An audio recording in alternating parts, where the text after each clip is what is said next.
So this is our introduction to polynomial functions.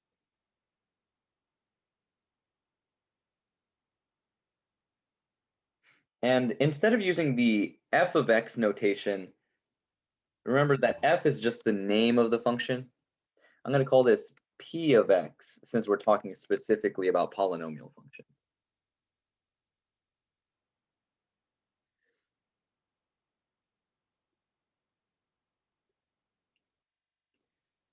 Okay, now the boring stuff. Polynomial functions,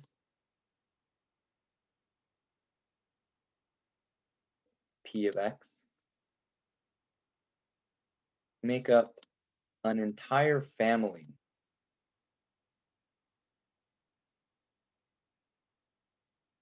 of different functions. One thing that's of note, for all polynomial functions, whether we're talking about linear functions or quadratic functions, the domain for all polynomial functions will be negative infinity to positive infinity. And we sort of have seen this already when we graph linear functions, like the identity function, for instance. Well, let's say y equals x. That function sort of looks like a straight line passing through the origin. And you can tell if you were to look at the domain here, that is this graph bounded on the left? Is it bounded on the right? And you would see that this graph extends all the way to negative infinity, sort of going down in diagonal. But if we're thinking about just the input values that can be used or plugged into this function, you can plug in whatever negative value you want, and you won't run into any problems. The same thing with the positive values. You can put in any positive input value that you want into x, and you would still be able to get a valid y, or a valid output. For quadratic functions, the domain is going to be the same because it's a polynomial, right? So quadratic functions, the parent function for that would be y equals x squared. And we saw from last time that this has the shape of a parabola, sort of like a U shape. And again, if we wanted to assess the domain, we're thinking about the left and right boundaries of this function or of this graph. And so the left side seems to continue expanding outward towards negative infinity, and the right side seems to expand outward towards positive infinity. So there's no left or right boundary for this graph since it's going to continue to spread apart. And that's why we would say the domain for both of these is negative infinity to positive infinity, all real numbers. Sometimes you'll see it written that way, all real numbers make up the domain. And since we're just dealing with real numbers and not complex numbers or imaginary numbers, we don't have to worry about sort of running into those negative square roots of negative values. Another parent function that we sort of saw last time was the parent function of the cubic functions, which is this squiggly doodad that sort of looks like this a little bit.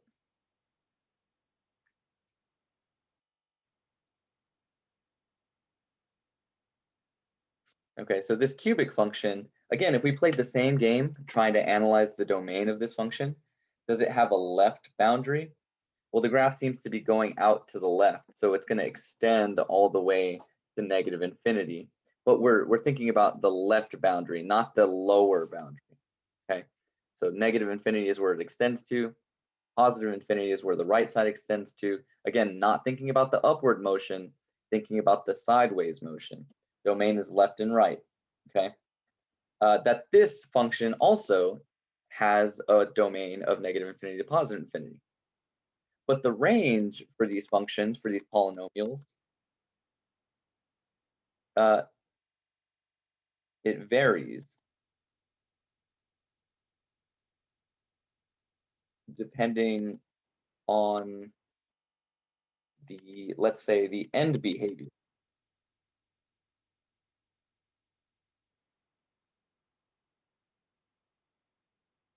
Okay. So we're going to go back through each of these examples just briefly and think about the range of each of these functions. If we wanted to, you could think about the linear function as x to the 1 power. And so we can think of polynomial functions as all of the functions where we take x and raise it to some power, right? Where the linear function is to the power of 1, quadratic is to the power of 2, cubic is to the power of 3. We could do a power of 4 or 5 or 6, and those would all be polynomial functions. Okay, but now we're thinking about the range of each of these graphs. Okay, the range is this graph bounded on the bottom? Is it bounded on the top? Okay, well, if we look at this graph, it looks like it grows downward, but it's also growing upward. So this first graph, the linear graph, does not seem to be bounded below, and it doesn't seem to be bounded above. So we would say that the range for this linear function would be from negative infinity to positive infinity. Remember, this is the bottom, and this is the top boundary.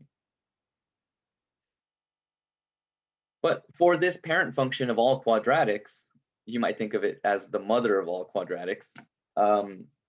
It's not exactly the same. The range isn't. Does this graph have an upper boundary? It doesn't look like it does because both of these arrows seem to be going up. But it seems to get to some lowest point down here. And that is the lowest y value. So we'd say that's the lowest y value or lowest function value. And you might call it the minimum value. Minimum value of the function. Well, that tells us that the range is bounded below. So the range for this quadratic function would be at 0 since this is a y value of 0, but that the upper y values all go up to infinity. Does that sort of make sense? Okay. And so can anybody tell me what the range of this cubic function are? Or is, rather.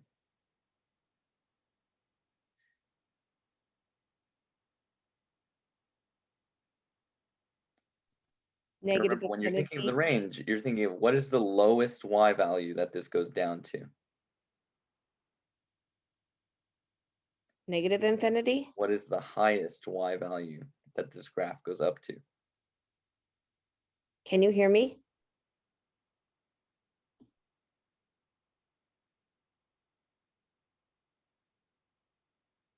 Or you could do the highlighter trick or the pencil trick where you ask yourself, what is the lower boundary here? What is the upper boundary?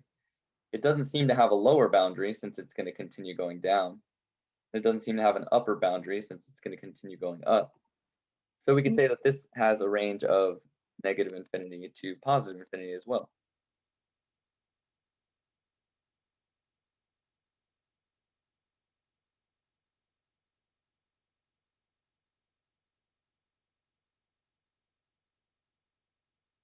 Oh, you know what?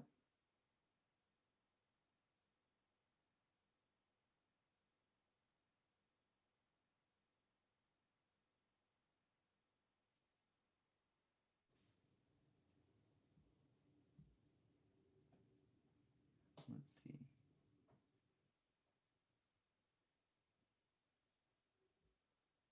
Okay. I was just adjusting my microphone and speaker. I think that my volume might have been an issue. Can somebody say hello to me? Hello.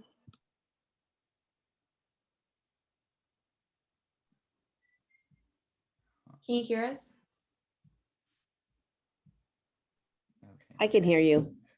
Kelly, are you speaking right now? Yeah. Oh, interesting. And so is Pamela. Let me go ahead and test this.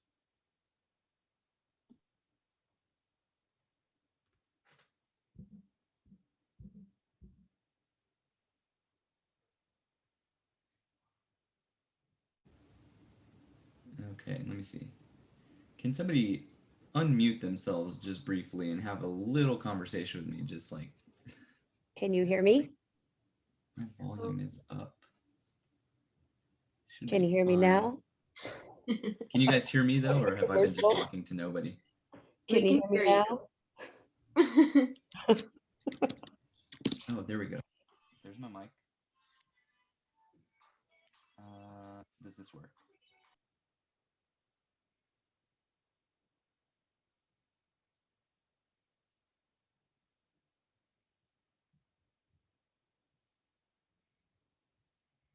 Okay. Yvonne said earlier that she can hear me. Can you guys hear me? We can hear you. Oh, that is so strange. You guys.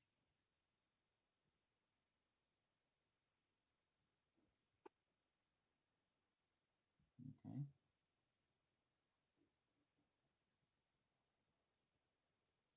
You can hear me and you can hear each other. But I can't hear you.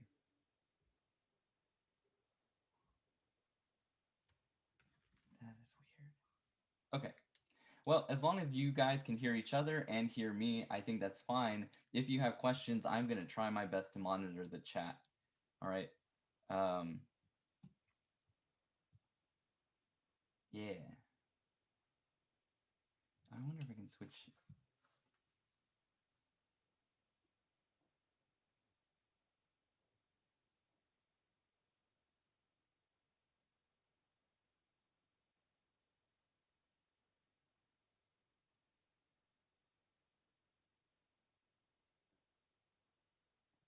Okay.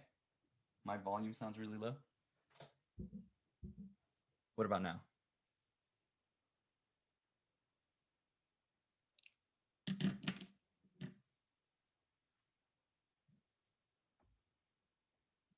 Do I sound far away?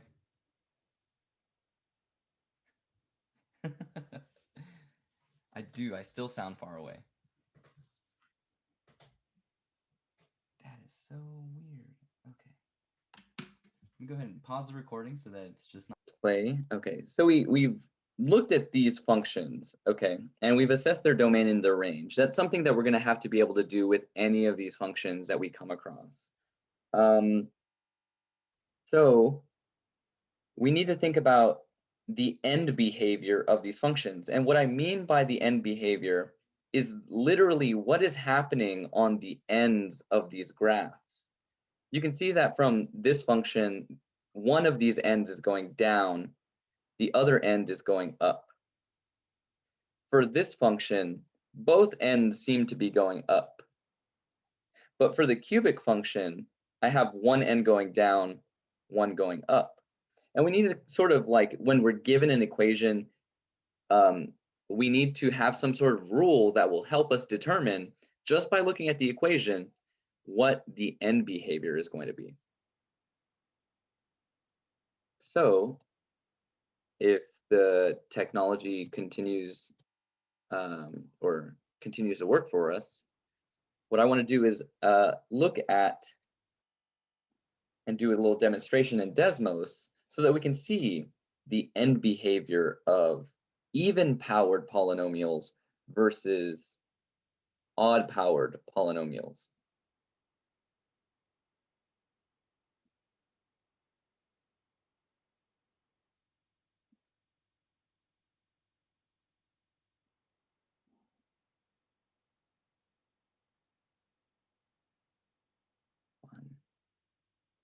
Okay. So I'm going to go ahead and share my screen now.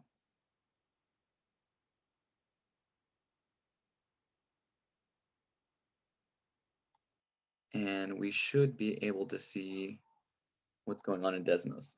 I'm going to create some functions, and we're just going to pay attention to even-powered polynomials right now. So even-powered polynomials are things like x squared, or x to the fourth, or x to the sixth, and so on, right? So if that power, if that exponent is an even number, that's what I mean by even-powered polynomials. So we could do y equals x squared. And we see we have our typical quadratic function that has that parabola shape, that U shape. I'll go ahead and make it a little bit thicker. If I throw onto the same graph y equals x to the 4th power, let me make this blue graph a little bit thicker. Notice that it has a really similar shape to the quadratic, right? So the quadratic is the red one, and the blue one is x to the 4th power.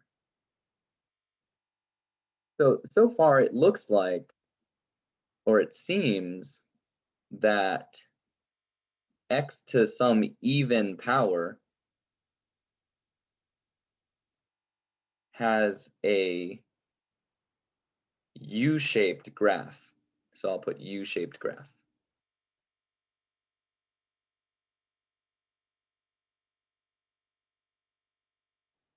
Even if I were to throw another function in here, y equals x to the 6th,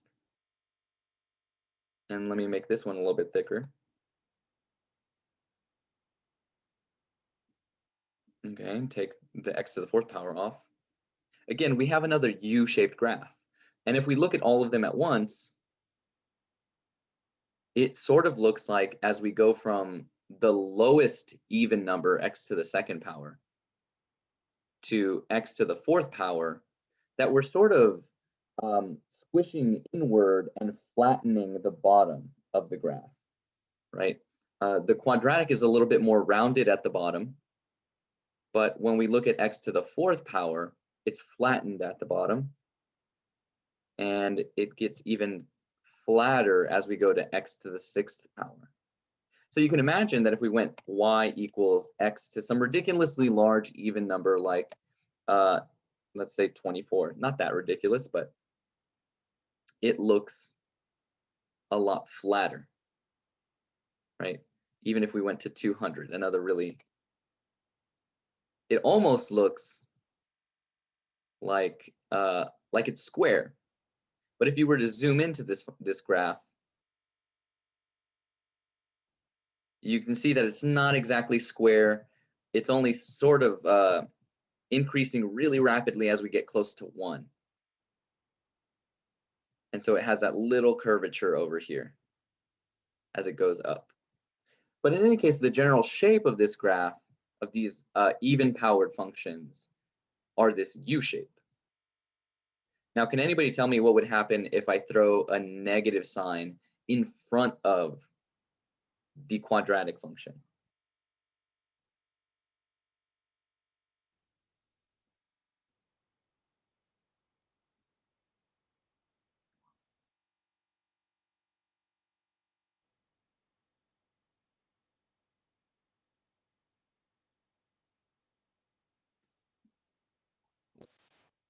Remember that if I put a negative in front of the function, Would it reflect down? yes, it would reflect across the x-axis.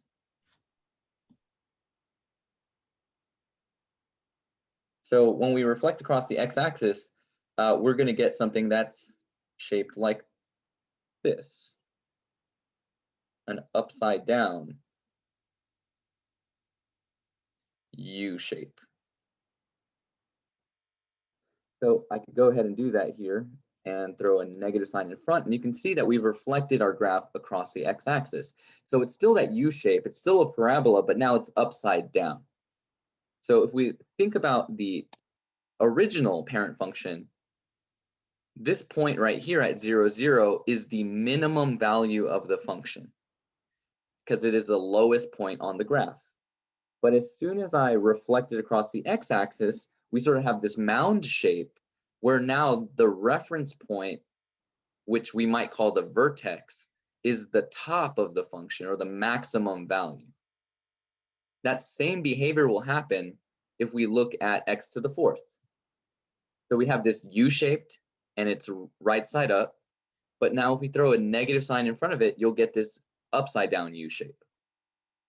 Okay. So when we're talking about end behavior, for all of these even-powered functions, if we have a positive function value, so positive, let's say leading coefficient,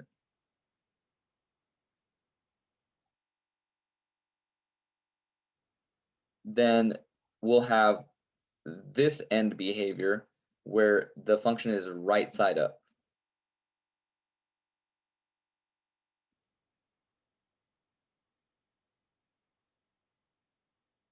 But as soon as I throw a negative sign in front of it, it gets flipped across the x-axis, and now it's an upside down U shape.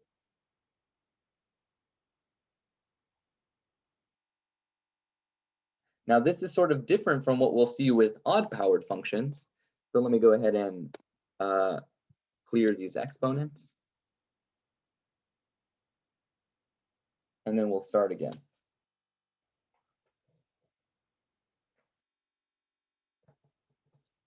So odd-powered functions, I'm going to put P of x for polynomial functions. These functions are not U-shaped, they are squiggly shaped. I'm going to use this word a lot, squiggly. Professor, everything you write, I cannot see it. And I put my glasses on. Oh yeah, no, for sure. While I'm screen sharing, you're not going to be able to see this.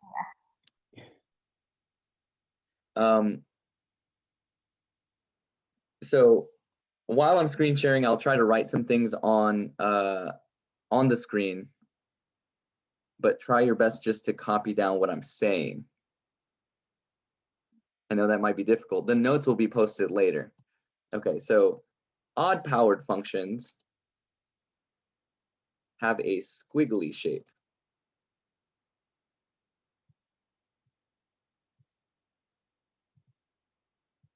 Can you guys read that? Yes. Yes. So let me go ahead and throw some odd-powered functions in here. So we said x to the 1 power would be an odd power. So there's nothing special there. That is our typical linear function. And it's not very squiggly in the sense that it doesn't seem to be curved. It's a straight line. But as soon as we start looking at x to the 3rd power, we can see that it's getting some curvature to it. Okay, so I'm going to ignore x to the 1 power since we know that those are straight lines. And we're just going to focus on starting with x to the 3rd power. If I go to the next odd number up, that would be the 5th power. And then that graph is also sort of squiggly. Now, if we make a comparison, this looks squiggly but a little bit wider. And then we sort of get squished inward when we have x to the 5th power. And it's a little bit flatter in the middle. This observation may get a little bit clearer as we go to x to the next odd number, which is the 7th power. Okay, let me go ahead and make this one a little bit thicker. And you can see that compared to x to the 3rd power, this is a lot flatter. And if I were to go to the 9th power, it's even more flat. You can imagine as I increase this to another odd number, x to the 11th, our function has it's still squiggly, it has this shape, but it's flatter. Okay. So can anyone tell me, let's think about x to the 3rd power here. What will happen when I put a negative in front of x to the 3rd power?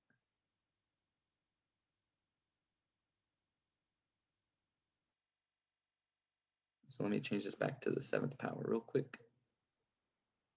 And we're just going to focus on x to the 3rd. There we go. So if I throw a negative sign in front of this function, what do you think will happen? It's going to flip. Yeah, it should flip over the x-axis, right? So when we have a positive leading coefficient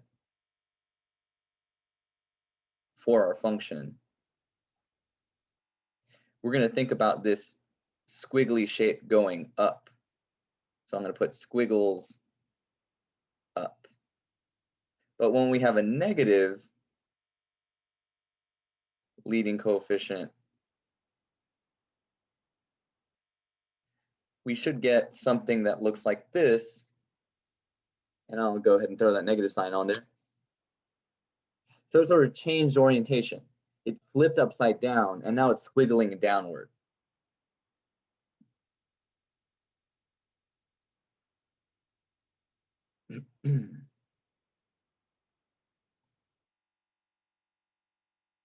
And that would be the same thing if I had x to the 5th power and I throw a negative in front of that. It should flip across the x-axis. So again, we should be seeing something that looks sort of like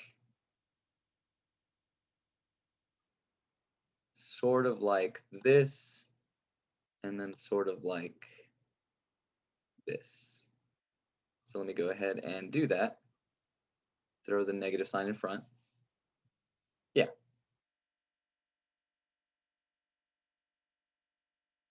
Okay. Let's get back to the piece of paper.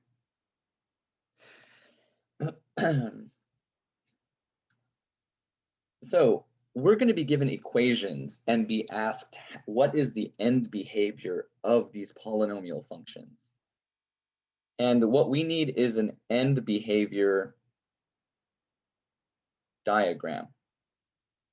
This end behavior diagram is going to be based on two things. The first thing is that we need to know the degree of the polynomial. And if you recall from a few weeks ago, the degree of a polynomial is the exponent, right? And the exponent could be an even power, or it could be an odd power. The second thing that we're going to need to assess what the end behavior of a polynomial is the sign of the leading coefficient. And so we know that the leading coefficient can either be positive or it could be negative. So since we have these 4 options, essentially, we could have an even power polynomial with a positive coefficient, or an even power and a negative coefficient, or we could have an odd power and a positive coefficient, or an odd power polynomial and a negative coefficient. The diagram that's going to really help you determine whether a polynomial function has either the U-shaped end behavior or the squiggly end behavior is the following. So this is what I like to do. I like to make a grid, and it's just a 2x2 box.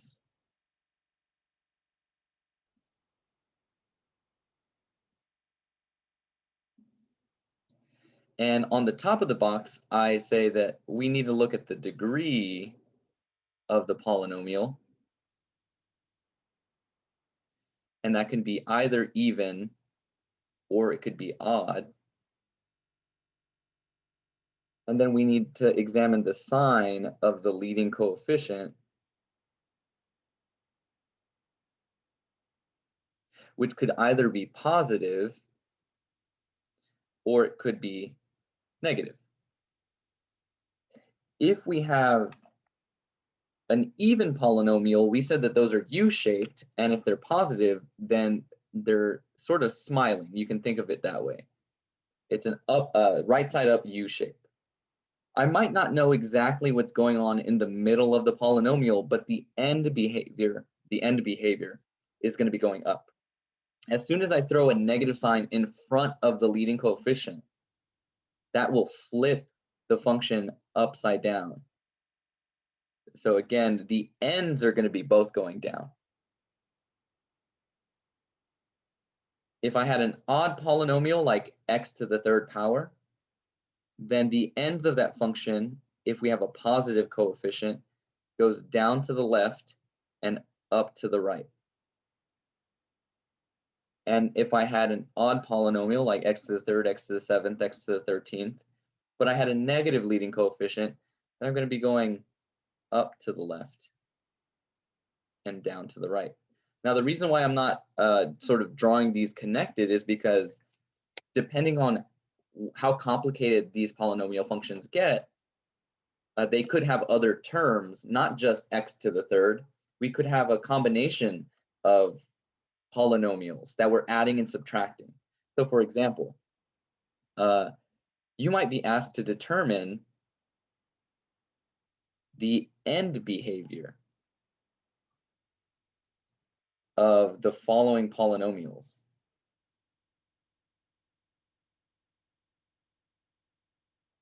And yes, you could take the equation and throw it into Desmos and then assess the end behavior that way. But you really don't have to do that much if you can just use this diagram to say what the end behavior is going to be. So if I gave you a polynomial that was negative 3x to the 9th plus 7x to the 4th minus 10x squared plus 72. Okay, just completely made up this polynomial. And maybe I'll put p of x is equal to. Okay, so there's my polynomial function. Completely made it up. And I asked you, what is the end behavior of this graph? Without even graphing it, what we're going to do is say to ourselves, well, what is the degree of this polynomial? 9. It's 9. That's an odd number. And the sign of the leading coefficient, so I'm going to put LC for leading coefficient.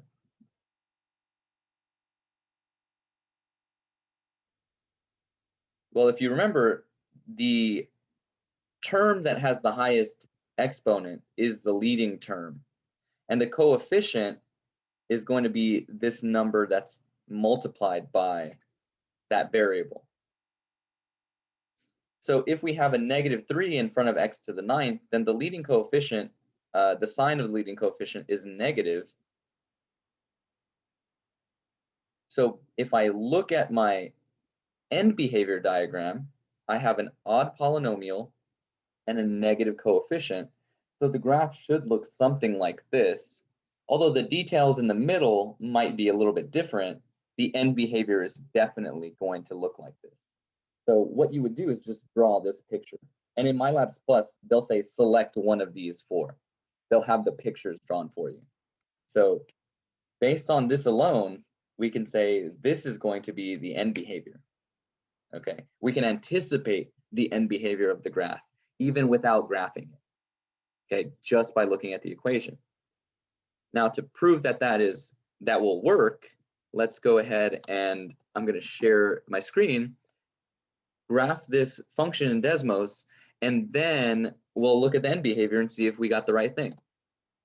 Okay, so let me go ahead and delete some of this extra stuff.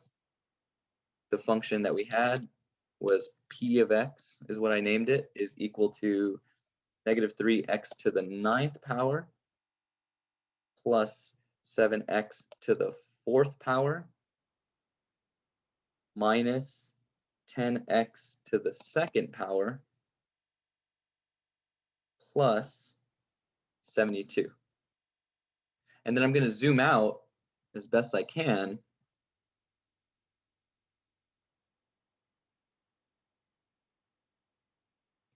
And it's sort of hard to see because of the scale of some of this. So I'm going to try to change the scale here to make it a little bit wider. So I'm going to change the x-axis to go from, let's go from -20,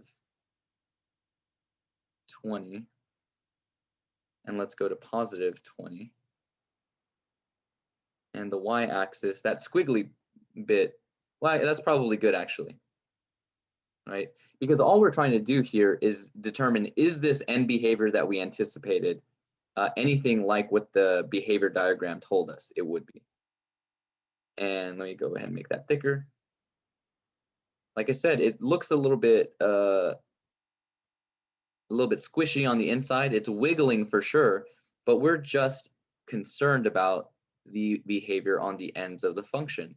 And definitely this is going up and this is going down, just like the diagram said.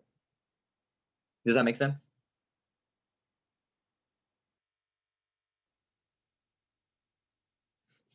Okay, so let's look at a couple more of these problems. I'm just going to give you the equation, and you need to use the diagram to tell me what the end behavior is going to be. We'll go ahead and plot them in Desmos afterwards just to verify. But again, you do not have to plot them in Desmos to know. You just need the degree and the sign, the leading coefficient, and if you can do that, then you know what the end behavior is going to be.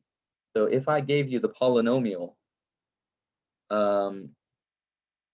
let's go with, let's do this, -3x to the third plus 6x squared plus 2x minus 3.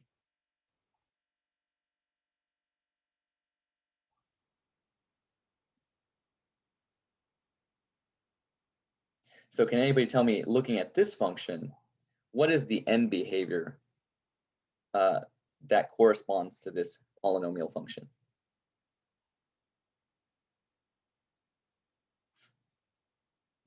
It's Same gonna as the previous one. The same as the previous one, right? Right, and that all we have to do is say that the degree of this thing is x to the third power is the highest, so we have the degree of 3, which is an odd number. The sign of the leading coefficient, well, our leading coefficient for this example is again another -3, since that's our leading term and our leading coefficient's -3. We have negative. So we should get that exact same end behavior. Not very exciting, right?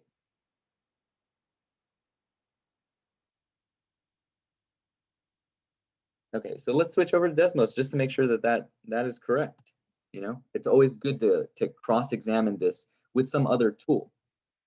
So our function is -3x to the third plus 6x to the second plus 2x minus 3. And then we can go to the home, and we see that it is squiggly, definitely. And it has that behavior where it's going up over here and down this way. So the end behavior diagram seems to be telling us the truth. Again, all of the stuff that's happening in the middle of the function, all of this stuff will vary depending on the particular function that you're given. Because if you look at this function, it's not simply x to the third power, even though x to the third power would be the parent function for this graph. Right? This function has a cubic component. And let me go ahead and try my best to write cubic. And I definitely won't be writing the other ones. It also has a quadratic component. It has a linear component. And then it has this constant that's being subtracted to it.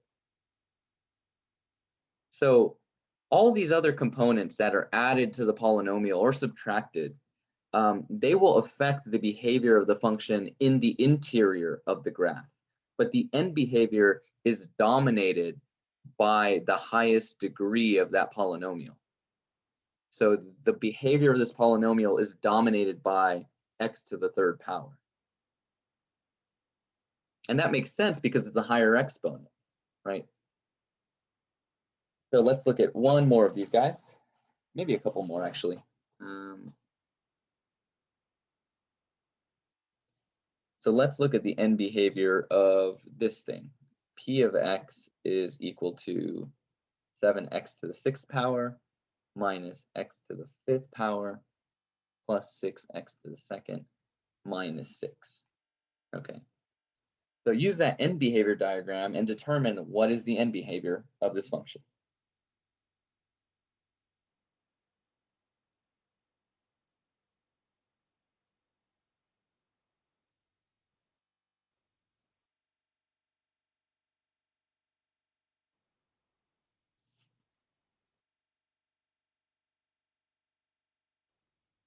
And remember, it will help always to determine what the degree of the polynomial first is, and then the sign of the leading coefficient.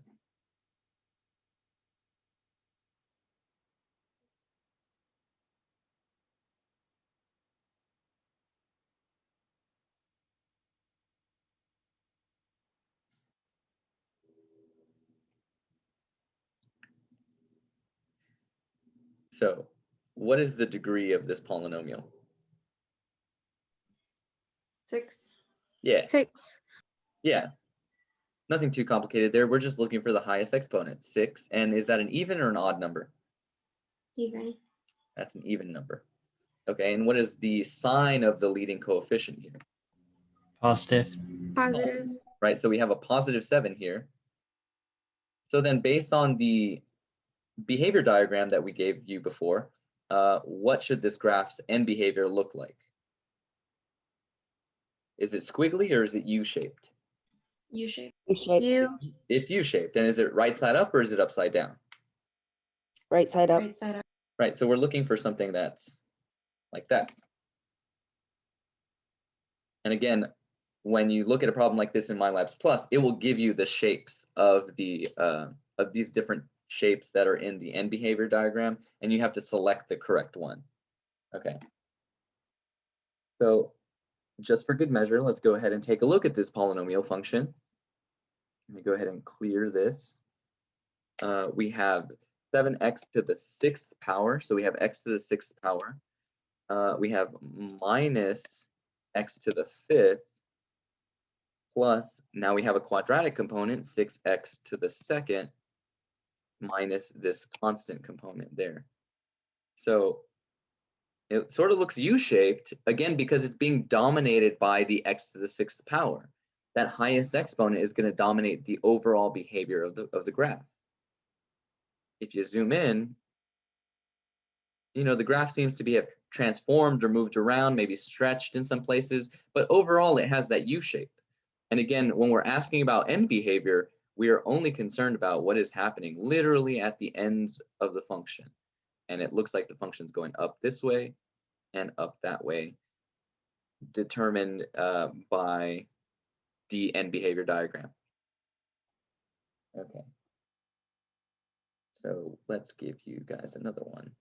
P of x is equal to negative 4x to the 8th plus 7x to the 10th minus 2x to the 13th plus 5x squared. Okay. So the first thing we need to do is find the degree and the sign of the leading coefficient.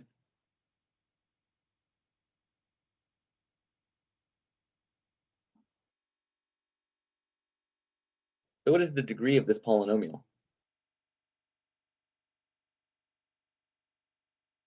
13. Yeah. So I tried to trick you guys by moving the arrangement of the polynomial. Typically, we like to have the exponents in descending order, where the highest exponent comes first, but it doesn't have to be that way, right? So you have to be looking for the highest exponent, and that tells us that the degree of this polynomial is 13, which is odd. Then the sign of the leading coefficient, well, the leading coefficient is going to be this number that's attached to x to the 13th power. And that's going to be a negative. So we're looking for something that is squiggly, but squiggles downward. That's basically what the graph is going to look like.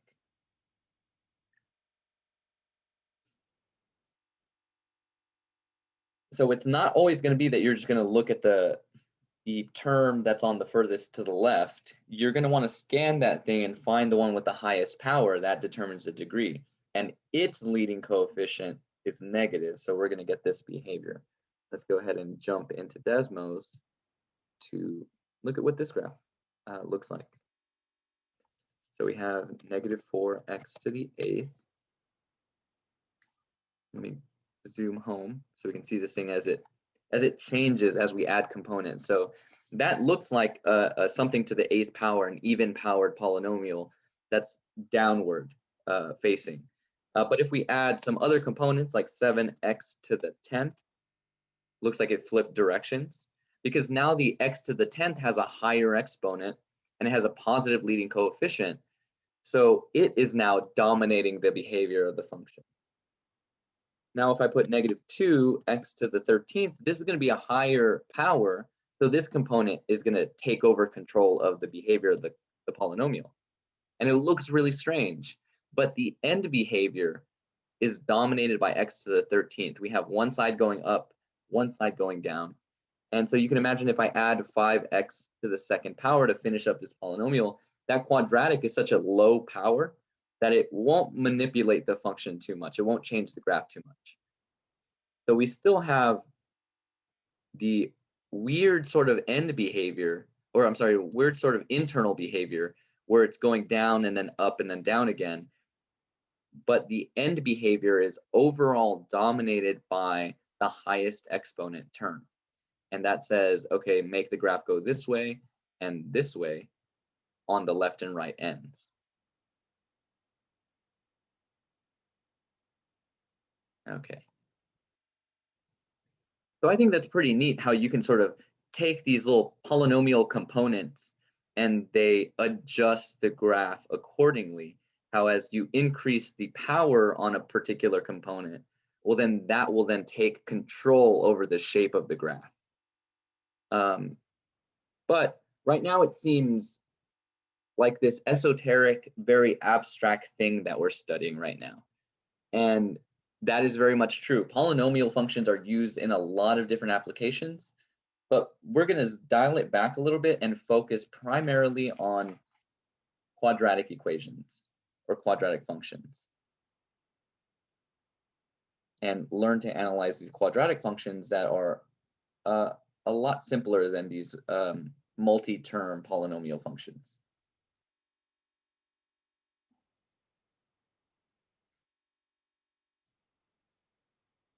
So quadratic functions are like y equals, and the general form of our quadratic functions, as we might have seen in some of the homeworks, take on this form: a times x minus h squared plus k. This is called general form. Sometimes I call it vertex form, and we'll see in a minute why we call it that.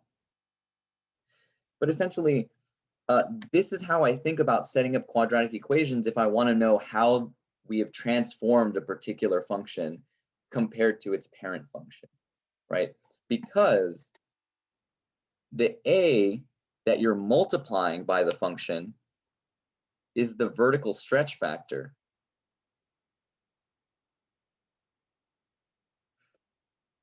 This h value that you either add or subtract to the function on the inside of the squaring part of the function, this controls the translation left or right. That is, it moves the graph to the left or to the right. And then this final component that we're adding or subtracting to the outside of the function, this is the translation up or down.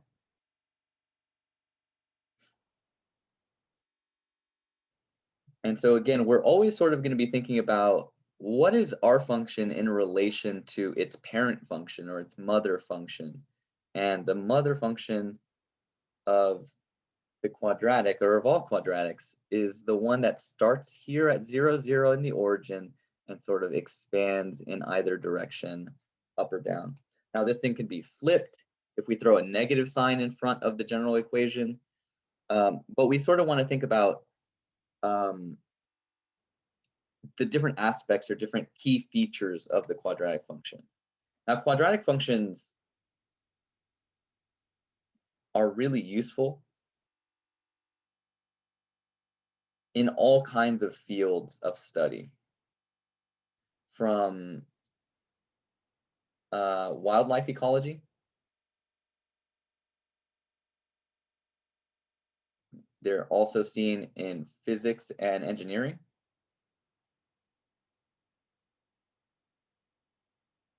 And even business and finance.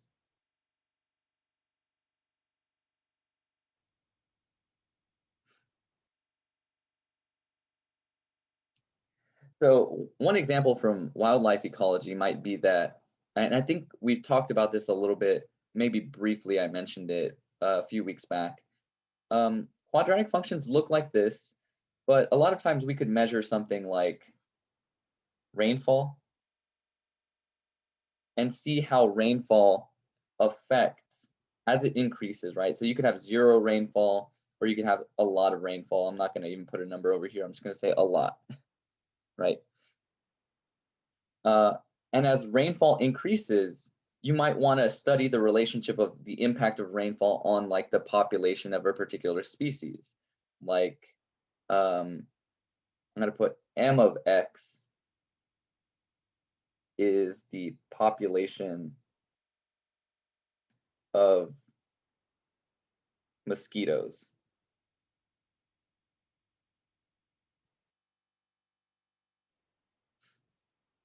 So maybe I have some equation that I'll call M of X, and I'll plug in different values of rainfall, and we can sort of determine how many mosquitoes are in the population given that much rainfall.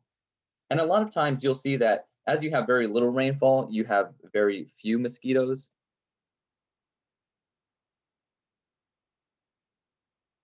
And as we start to increase in rainfall, the population of mosquitoes also increases because we have more breeding habitat for the mosquitoes to sort of mate and have more babies. But then there's probably some maximum amount of rainfall where your population of mosquitoes maxes out, because then you get all sorts of effects like there's too many mosquitoes and not enough resources, or the increased moisture might lead to parasites or fungi that are affecting the population. And so as we increase beyond some optimum amount of rainfall, the population will start to decline. And so you'll have this sort of upside down parabola shape that determines the population of, or that can describe the population of mosquitoes. This maximum point right here, we're going to call the vertex. And the vertex is always at some x value that we, for whatever reason, mathematicians label as h. So this is h. And the y value of the vertex is always here at, we label it k.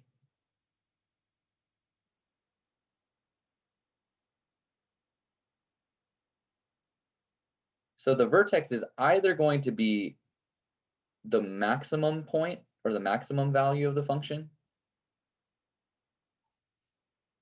or it's going to be the minimum value of the function in the case where we don't have an upside down parabola. If we have a right side up parabola, then the vertex is the minimum.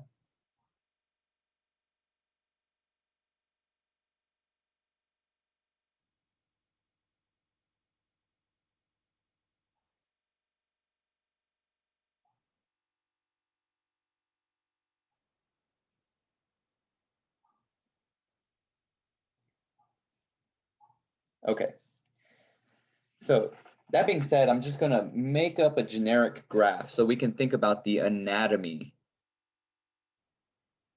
of all quadratics, of all quadratic functions. So here's a graph. Here's a random quadratic function.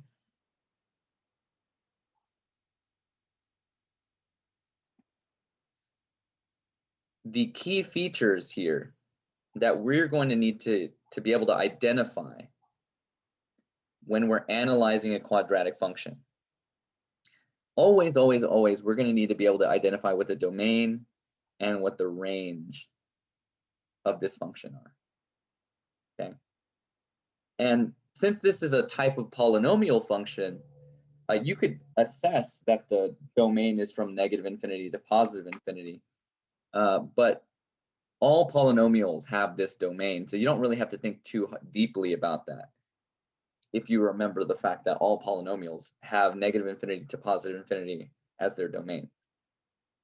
The range of the quadratic function depends on whether the graph is bounded below or whether it's bounded above.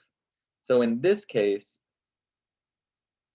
we have some lowest y value here.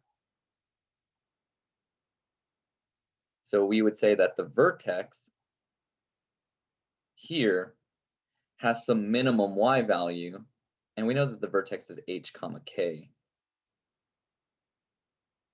in general. So the h is the x value, the k is the y value. This lowest y value here is k, so we can say that this range is from k and then goes up to infinity.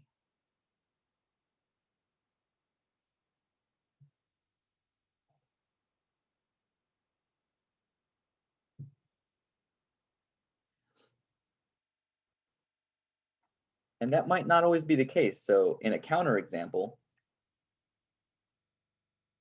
you could have some sort of parabola that looks like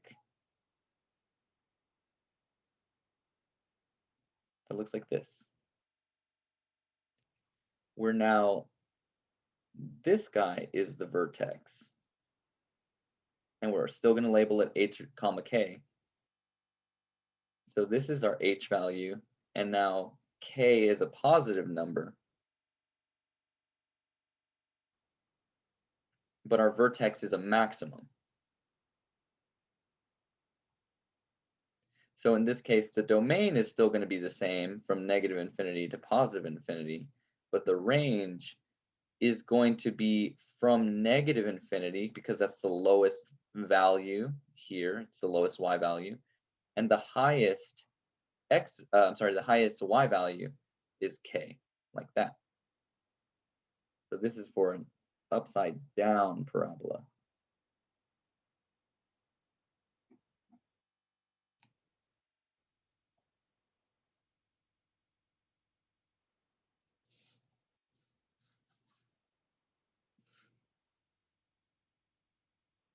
Okay, we said that the vertex, we'll be able to, if we're given a graph, we'll be able to basically just read from the graph where this lowest or this highest point is. And the coordinates for that will be the vertex, h comma k. Or if this equation is given in vertex form, like y is equal to a times x minus h squared plus k, well, then we can just get the h from here and the k from here, and then that will be our vertex. So if they've given us the equation, well, we can find, and it's in vertex form, then we can just take those values here, h and k, and call that the vertex.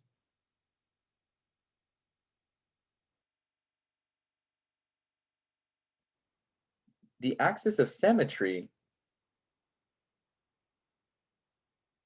is basically the line, the vertical line that cuts the graph perfectly in half. And so if we're still using this as our example, if I wanted to cut this graph perfectly in half, I would have to cut it right down the middle through h. And now both halves on either side of this vertical line are perfect reflections, mirror reflections of each other. So this side is equivalent to this side. So we would call this line right here at x is equal to h, whatever that number is. That will be the equation for the axis of symmetry.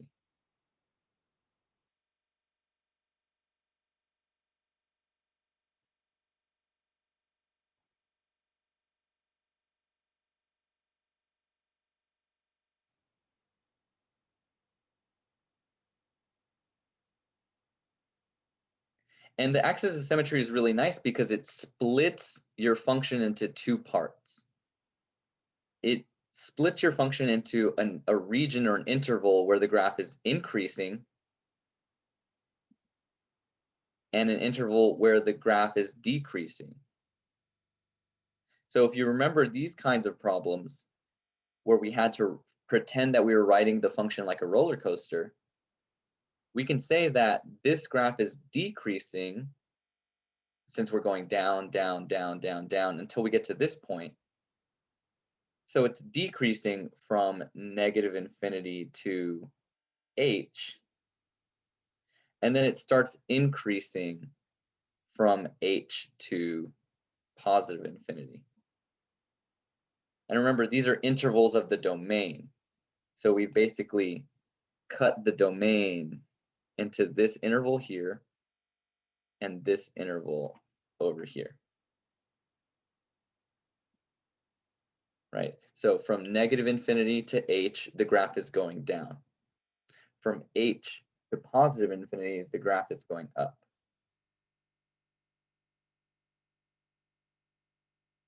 Quadratic functions are really nice because they don't have any constant portions. They're just 1/2 is increasing, 1/2 is decreasing. But you'll have to watch out because if we flip this graph upside down, like this one, well then this one is increasing from negative infinity to h, and then decreasing from h to positive infinity. So it has sort of like a reverse situation when it's flipped upside down.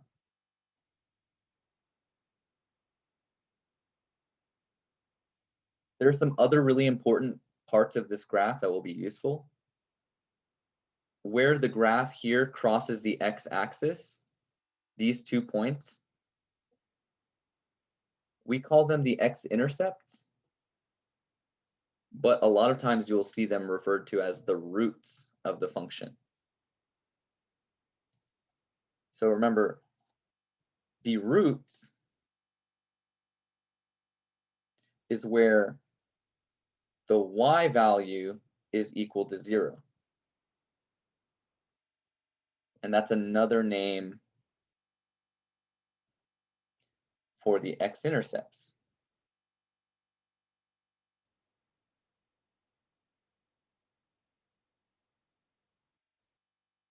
And then finally, we have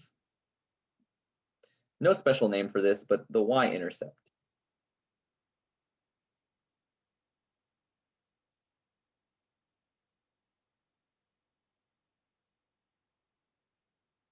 And that is where x is equal to 0, where we have to find the y value. So 1, 2, 3, 4, 5, 6, 7, 8 different features that we're going to have to be able to analyze when we're given an equation or a graph, or both. Okay. So I know that we did this exercise here with absolutely no numbers whatsoever. So it would be useful if I gave you an example that had some numbers and we jumped into it. But did somebody have a question, comment, or concern up to this point? Yeah, that last dot up there on the purple. Right here? Yeah, the Y-intercept. Yeah, the Y-intercept. How did you find that? The Y-intercept is where the graph crosses the y-axis. How did I find it? I haven't found it for this one. You can visually see it on the graph. It's the point where the graph intersects the y-axis. But for any particular quadratic equation, we're going to have to find what the value is. Usually, as an ordered pair, it will be x is 0, and then we need to figure out what the y value is. And that's what I meant here by the roots or the x-intercepts. We know that the y value is 0, so we'll have to find the x values. And a lot of times quadratics can have 2 roots. But I think that this will make more sense as we get like an actual concrete example. I just wanted to give you guys the full anatomy of every general quadratic equation. This is it. Okay, this is the roadmap.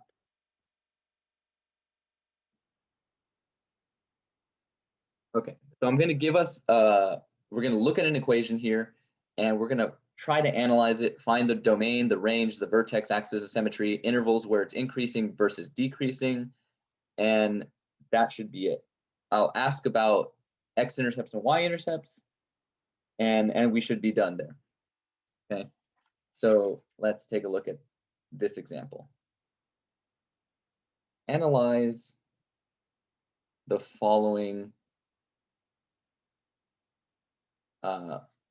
quadratic function.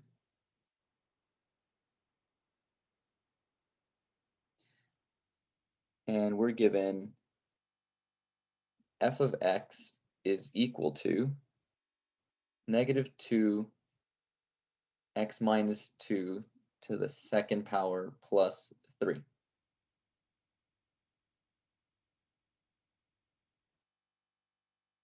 Now, if we wanted to, we can graph this in Desmos, or we could come up with a little sketch of what this thing will look like. So I know from this equation, what we could do is like just verbally describe how this graph has been transformed and how it compares to the parent function. So what I might do when I look at this thing is say, this is flipped upside down because we have a negative. It's been stretched by a factor of 2. We're moving to the right 2 units, and we have moved up 3 units. Is everybody okay with that description?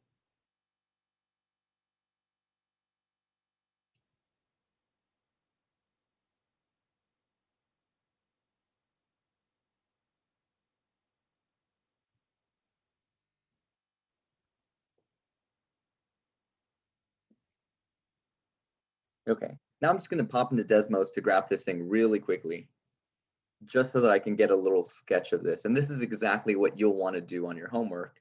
If you're given the equation, let's just throw it into Desmos, x minus 2 raised to the second power, and then plus 3.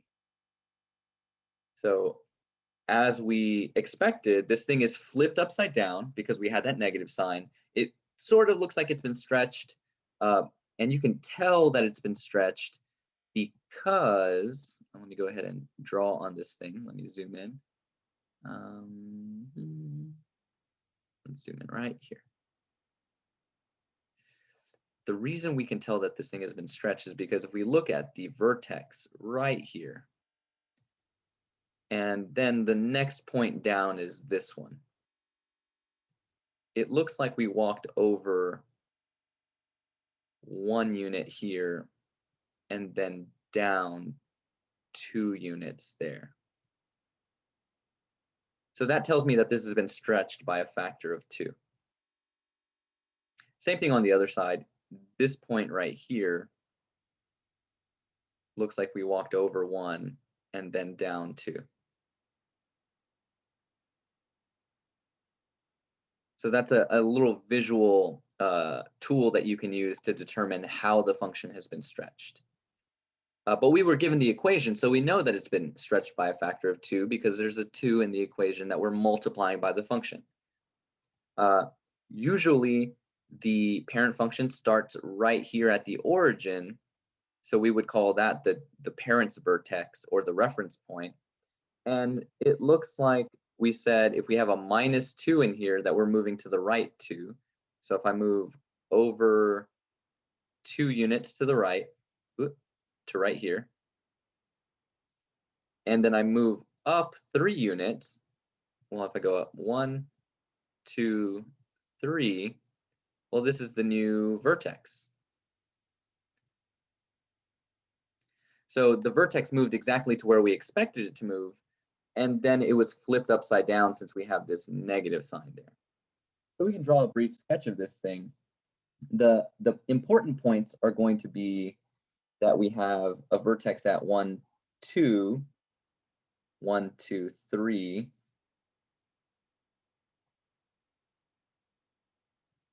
And let me clear some of this. And then the other important points are going to be the roots, like the X-Intercepts. And in Desmos, it's really neat. You can click on this and we should be able to get those roots. So 0.775, I have no idea what that is, but it's close to 1. and the other one is 3.22, so a little bit over 3. Okay.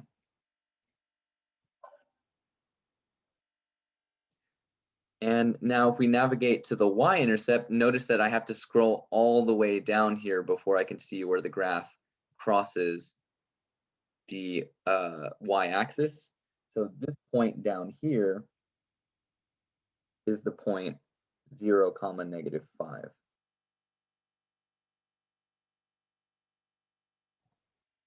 Okay.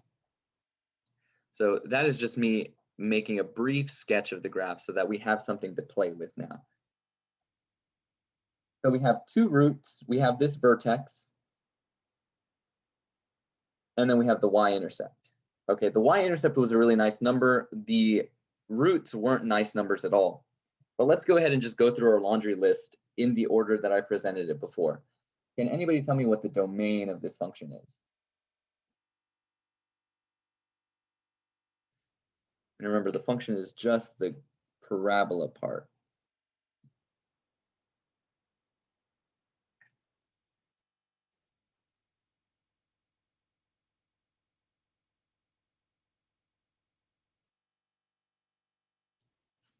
Does anybody remember what the domain of all polynomial functions is? Negative infinity, positive infinity. Yeah. Again, don't overthink it. If you know the fact that all polynomials, including quadratics, have this as the domain, then you don't have to think about it. Okay. The range is something that you will have to think about because it does change depending on the given problem. If we look at the graph, what is the lowest y value that this graph goes down to? Negative infinity. Okay, so it goes down to negative infinity. And what is the highest y value that it goes up to? 3. Yeah. So there's our range.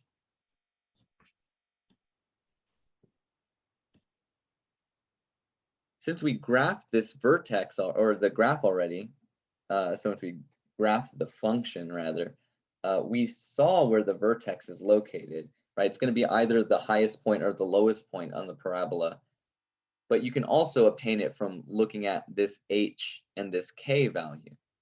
So 2 is the x value, and 3 is the y value. So the vertex is at the point 2, 3.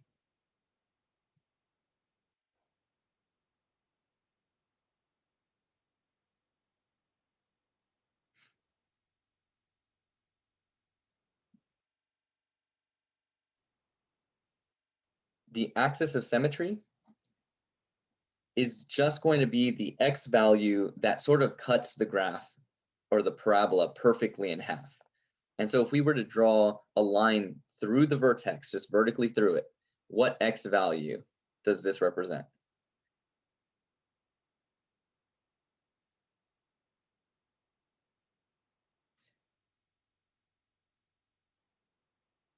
Well, it's just x equals 2.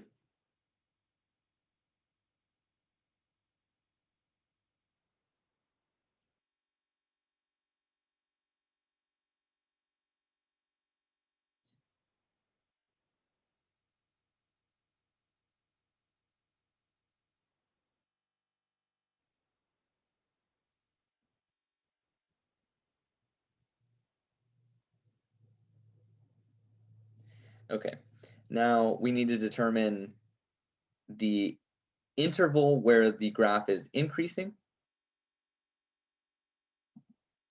So the interval of the domain where the graph is increasing, and the interval of the domain where the graph is decreasing.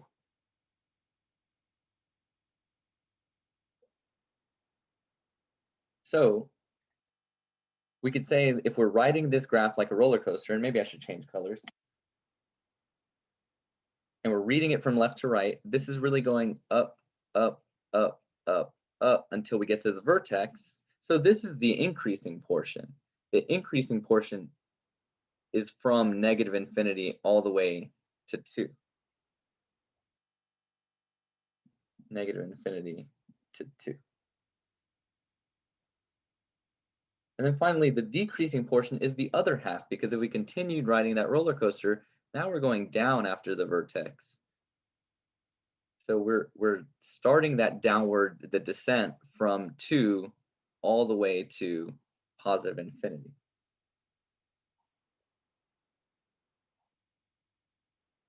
And that's really nice, actually, because you can see how the axis of symmetry takes the domain and then splits it into 2 intervals.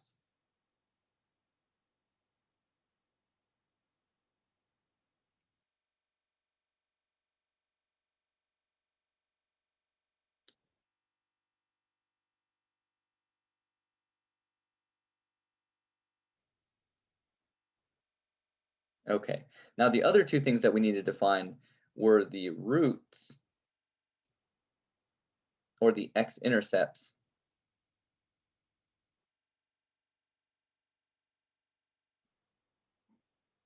and we could read them right off the graph usually, but sometimes they end up in really ugly places. That is, it's not a whole number. And if you remember that the X-intercept is where y is equal to 0, then what that is telling us that in order to find the location of these 2 points, we need to set the function equal to 0 and then solve that equation. But most times we can just pick that right off the graph.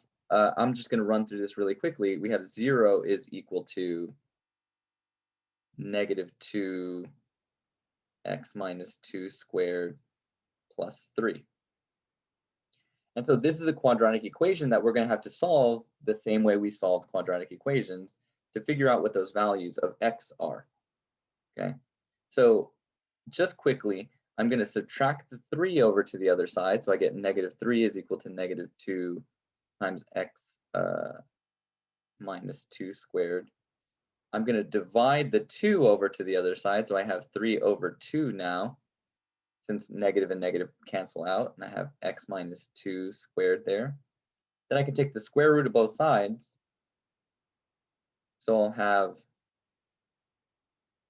this is equal to that. And then finally, I'll just add the 2 over to the other side. I can't forget my plus or minus.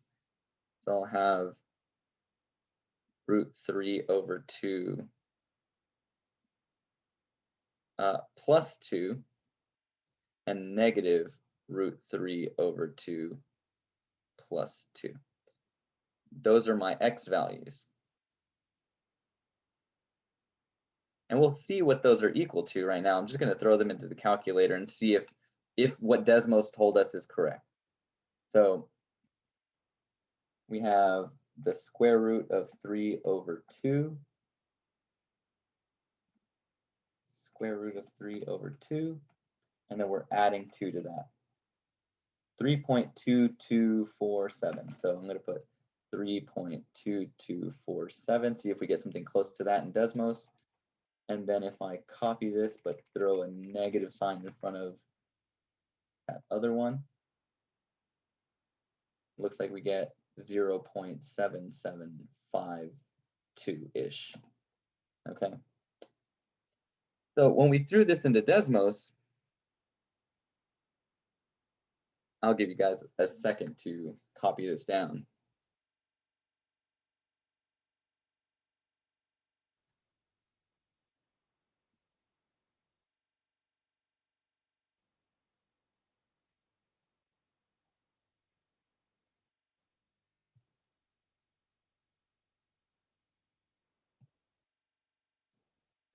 Let's go ahead and share this. Those roots, we said one of them was at an x value of 0.775, and that is what we found over here. In fact, this is a more accurate value, negative the square root of 3 over 2 plus 2, because we're not rounding off here. This is just an approximation of what Desmos got. This radical expression is the exact value. And then for our other root, 3.225, yeah, we got 3.2247, which is about 3.225. And there we are. So those are the exact values for the x values, and their corresponding y values are 0. Right?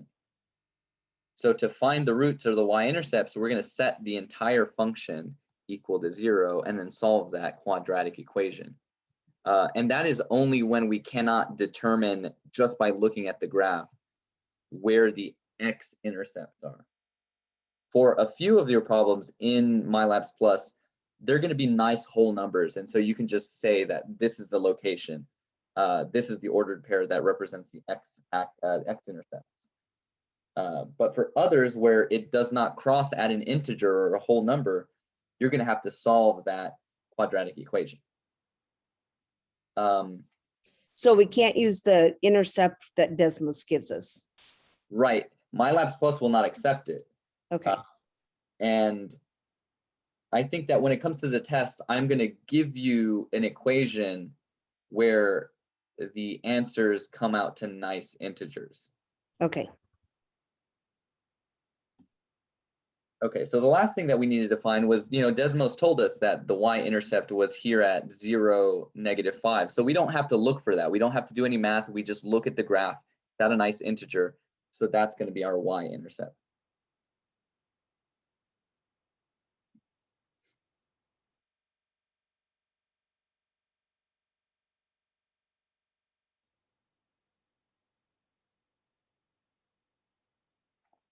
So I know that example was very involved.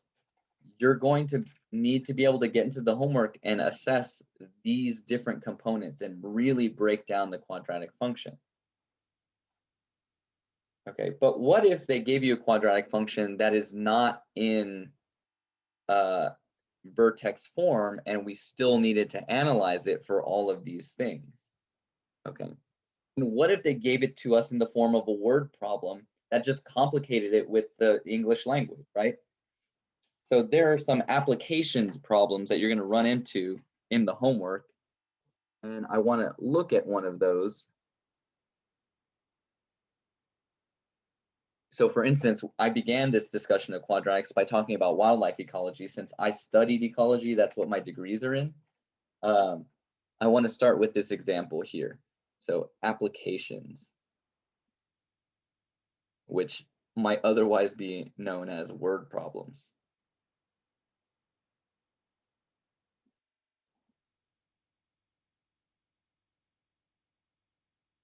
The number of mosquitoes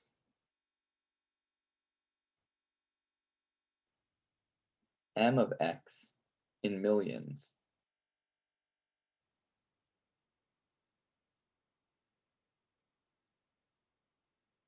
in a certain area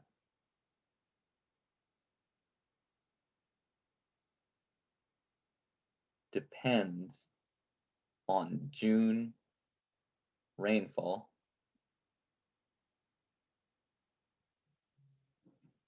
in inches according to the equation, or according to the function, m of x is equal to 16x minus x squared.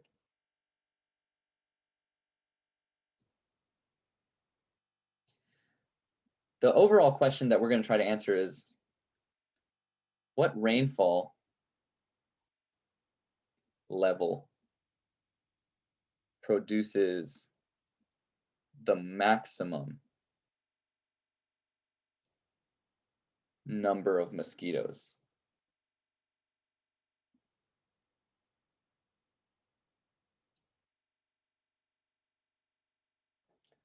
So I'll give you guys a moment to write that down. And then I want you to think about, given all of this stuff I just threw at you about quadratic equations, have we been given enough information to answer this question? Or can we just analyze the graph outright, analyze the function the same way that we did the last problem, and then start to peel back the complications and figure out what are they really asking us for here? So write this down and we're going to jump into it in just a moment.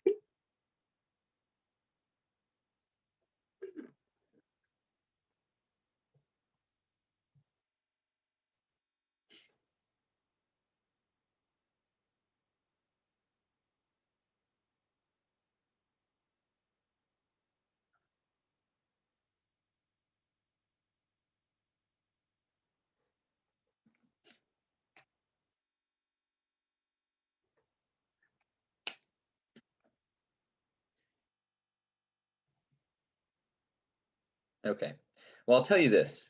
The first thing that I would do when we're looking at this problem is rearrange it. So we've been given an equation, and this is a whole section on quadratic equations. So let me rearrange this so that I have it as negative x squared plus 16x.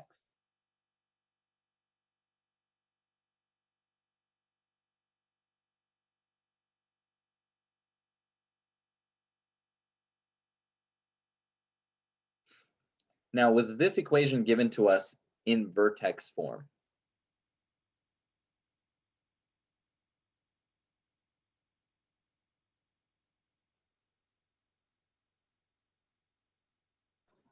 No? Yeah, that's a good guess. Vertex form is going to have the thing that has x in parentheses minus h squared and then some plus k or minus k on the outside, right?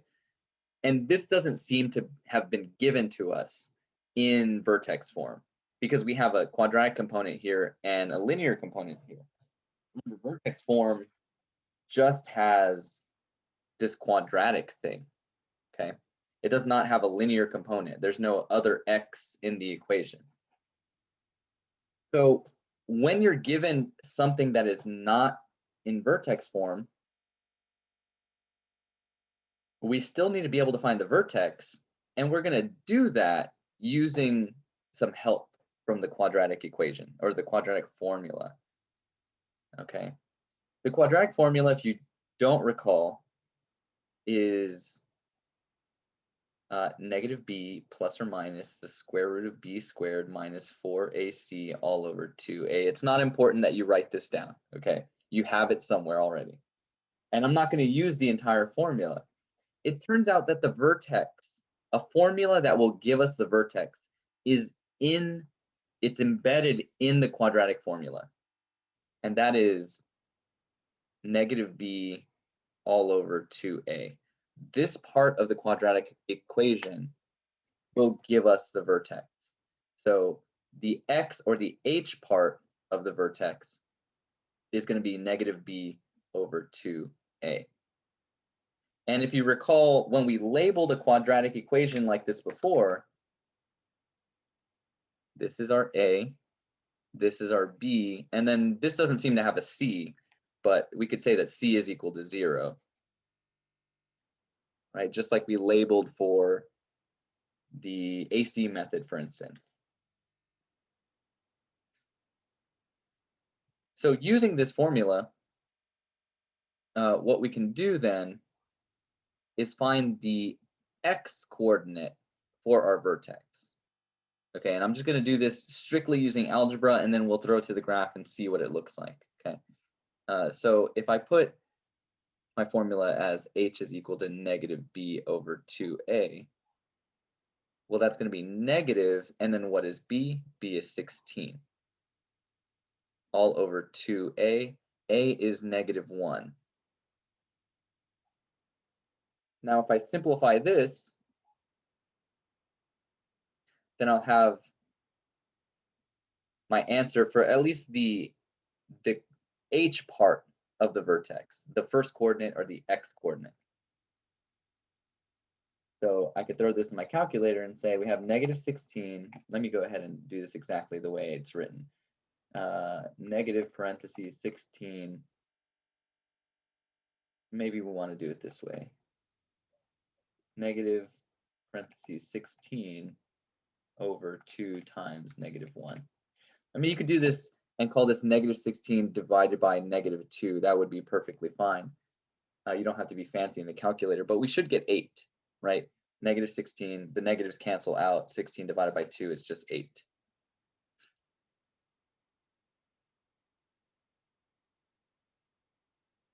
And then to find the k component for the vertex, all we need to do is find f of h. That is, we're going to plug this value into the function that we were given. So the function that we were given is 16x minus x squared. Or if you want to keep it in the rearranged form, it doesn't matter, you'll get the same value. So we need negative x squared. So that's going to be 8 squared plus 16 times 8. And then we can solve that in the calculator and get our k.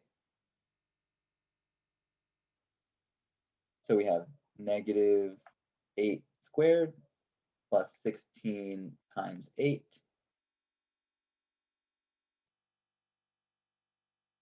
And we get 64. Okay, so there's our k. So that means that our vertex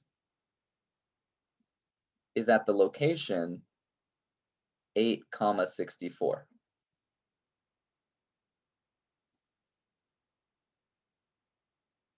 And you might be wondering, well, the question was asking about what is the maximum level, what level of rainfall will produce the maximum number of mosquitoes? Why did we get the vertex? Okay, well, remember that if we look at this thing in Desmos, the parabola is either going to have a maximum value or a minimum value. So let's go ahead and just throw this graph into Desmos. Go ahead and erase this. We have negative x squared plus 16x. And we get this thing. I'm going to zoom out. Maybe I need to zoom out some more. Really big parabola here. It seems to have some maximum value. If I go and click on the vertex here, well, isn't that pretty funny? We just found 8 and 64 as the vertex. So that's nice. But now we need to interpret what this value means. Remember, the function that we've been given is saying that the mosquitoes depends on the rainfall.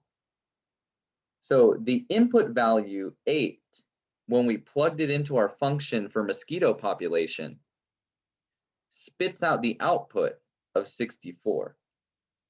So this 8 has to represent the input value, which is rainfall, which influences the amount of mosquitoes that we have, which is 64. And this problem said 64 in millions. So this is technically 64 million mosquitoes for 8 inches of June rainfall. So now that we've found the vertex, we can say that what rainfall level produces the maximum number of mosquitoes? Well, 8 inches of rainfall produces the max number of mosquitoes,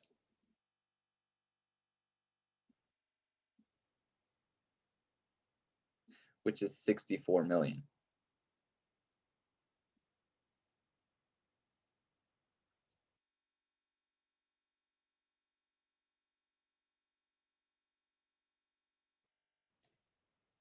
So we can use that quadratic equation in that application or that real world problem and interpret the graph. Now we're not talking about just arbitrary or abstract x values and y values.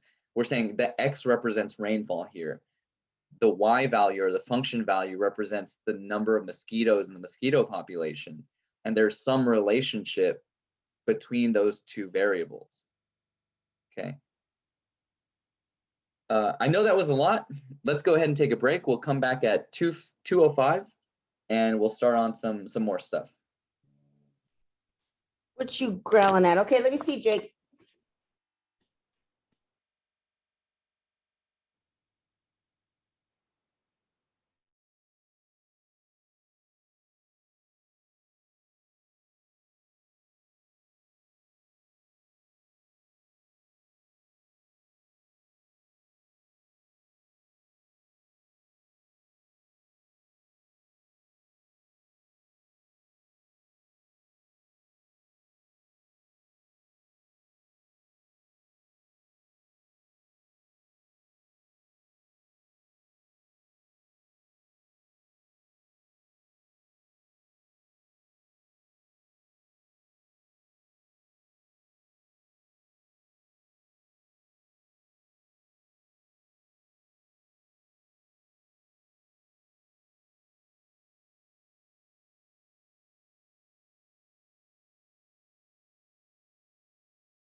let's jump back into things.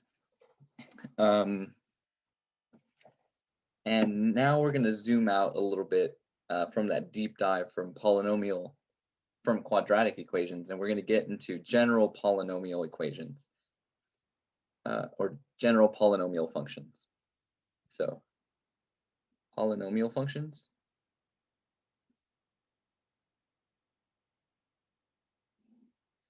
will be written in two main forms. Okay, so one, we might call this expanded form.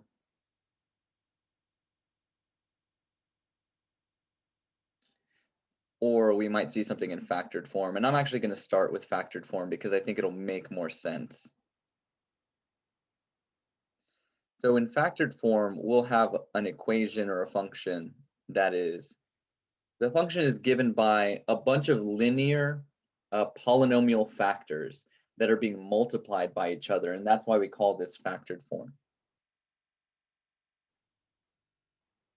So you might see something like x minus a times x minus b times x minus c. And depending on what the degree of the polynomial is, that'll determine how many of these factors you'll actually get.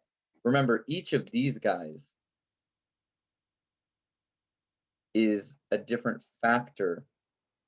We would call it a linear factor of the polynomial.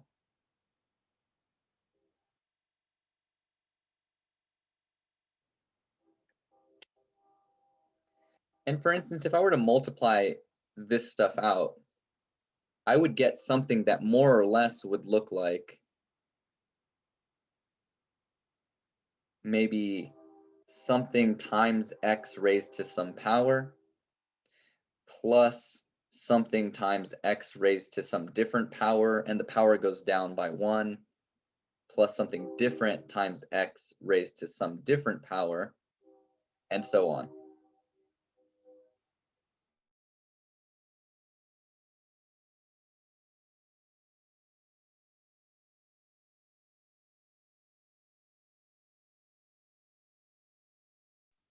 So this is what I mean by expanded form, that each of the terms has been distributed out, each of the factors has been distributed out. So you just get this long list of terms that are added to each other or subtracted from each other. Whereas in factored form, you'll have a bunch of parentheses that are stacked up on each other, where implicitly you're multiplying these factors out to get the function. You don't have to do that. You can just write it in factored form. Desmos will understand either the factored form or the expanded form. And so we're going to have to be able to work with them or analyze what the end behavior of a polynomial function is, regardless of whether it's given in expanded form or factored form. Okay, and some of those previous examples that we looked at, they were given to us in expanded form. So let me go ahead and grab that particular page. Like these examples. When I asked you to determine the end behavior of the polynomials here were given an expanded form where we have some term plus another term minus another term plus another term, right? But that won't always be the case. So let's start with a quadratic function, and I'm going to keep it in factored form. Okay, so example. What we need to do is find the end behavior, but then we want to find the X-intercepts, so we can get some practice doing that. Sometimes those are called the roots. And then we want to find the Y-intercept. So the function that I'm going to give you is going to be, let's do 3 times x plus 2 times x minus 1. Okay.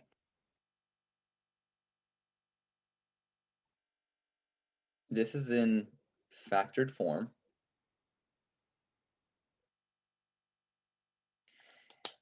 And polynomial functions that are in factored form are actually really nice to deal with. Usually to start analyzing the graph without throwing this into Desmos, if we wanted to just analyze it algebraically, the factored form is what we sort of want to start with. Now, if you look at this thing, I don't have a list of terms where I can just say, okay, this is the highest exponent, and so this is the degree, this is the leading coefficient. Can anybody sort of guess, or does anybody want to venture a guess on how we would go about finding the end behavior when we're given the equation in factored form?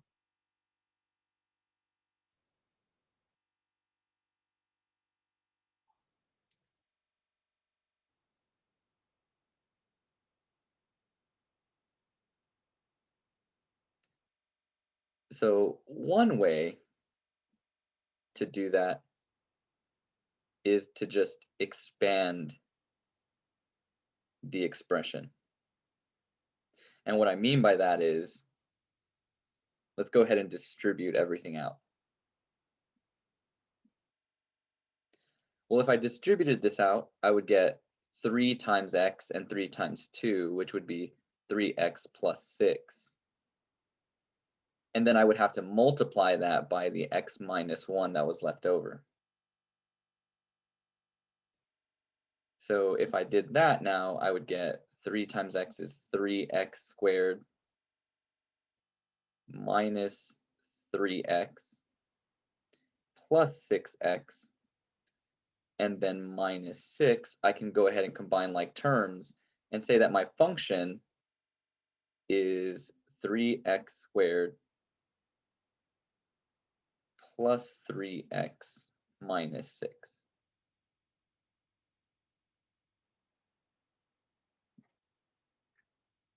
And now this is in expanded form.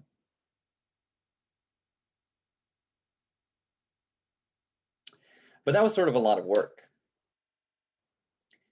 Now we can see that the degree of the polynomial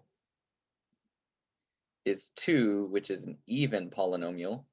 And we know that the degree is 2, so this is a quadratic. And the sign of the leading coefficient, so I'll just put sign, is positive. So my end behavior with any positive quadratic is going to be something like that.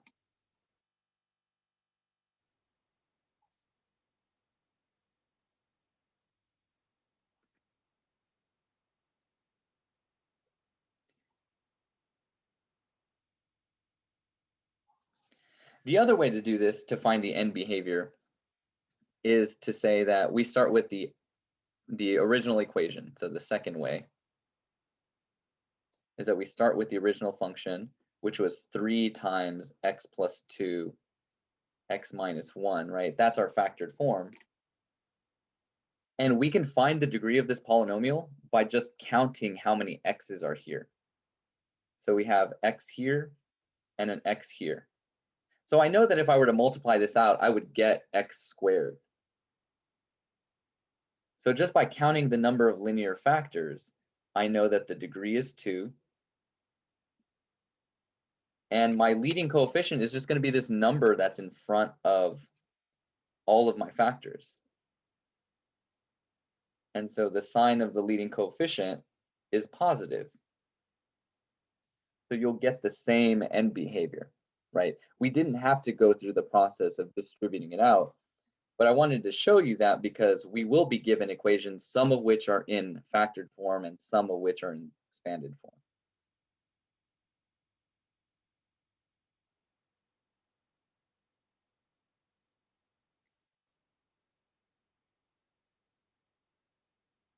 Okay, well, we need to find the X-intercepts.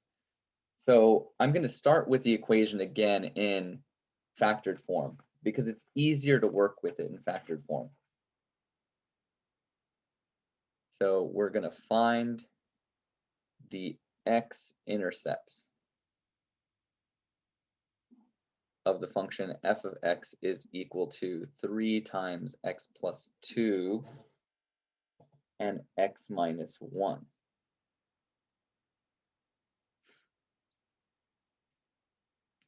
Now for any generic graph that we have here, we know that this is a parabola. The end behavior looks something like this. And we're looking for the x-intercepts right here and right here, right, where the graph crosses the x-axis. What I know about my x-intercepts is that y is equal to 0. Or in other words, the function is equal to 0.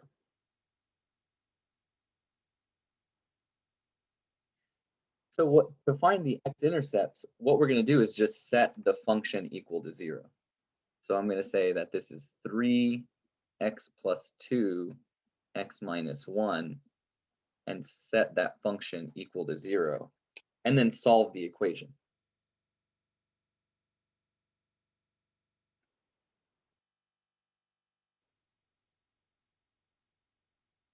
And this is really easy to do when you have your equation in factored form, because we can just use the zero factor property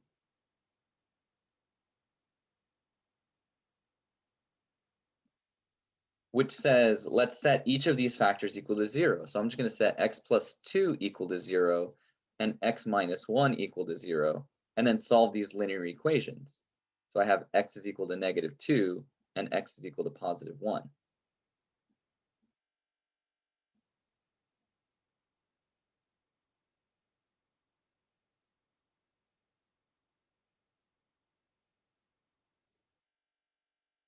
So keeping in mind that the x-intercepts have a y value of 0, which is what we plugged in right there to find these x values, then what each of these solutions is telling me is that the roots of my function are at the location -2, 0, since that's the y value. And this one is at the location of x is 1, y is 0. Those are my two roots, or x-intercepts.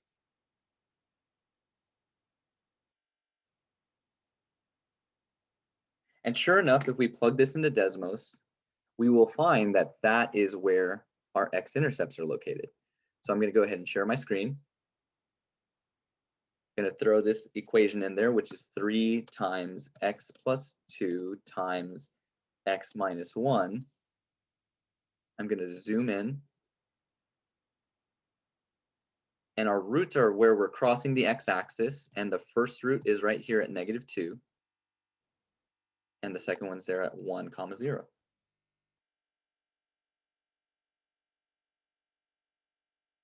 So that's why it's really useful to have these equations in factored form, because we can set these linear factors equal to 0 and then solve them for the x-intercepts.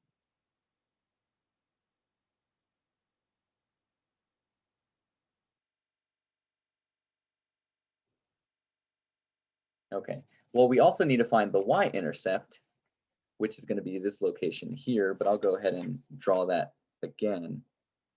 So we're finding the y-intercepts now.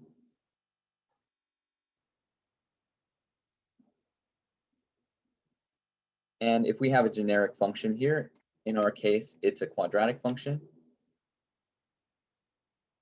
We already found the x-intercept, so we're looking for where the function is crossing the y-axis. Right there is the y-intercept. Now, I might not know what the y value is there, but I do know what the x value is.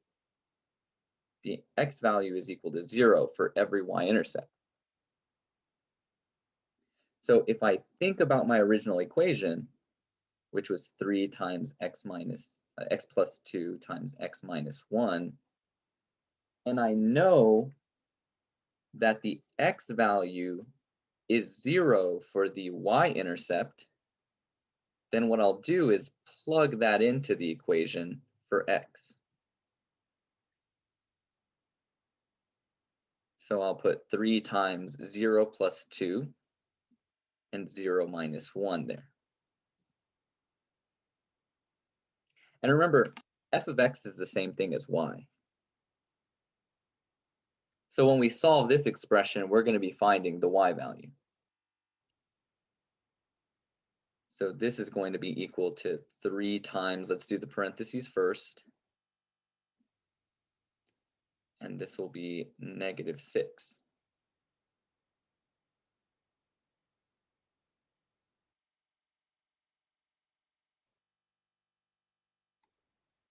So if this is our y value and it corresponds to the x value of 0, that tells us that our y-intercept is at the value, or at the point 0, -6.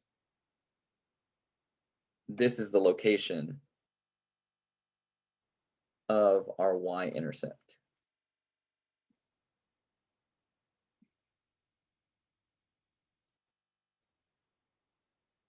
But again, if we just threw that into Desmos and examine the graph, maybe we scroll down a little bit and see where the graph crosses the y-axis, 0, 6 is the y-intercept.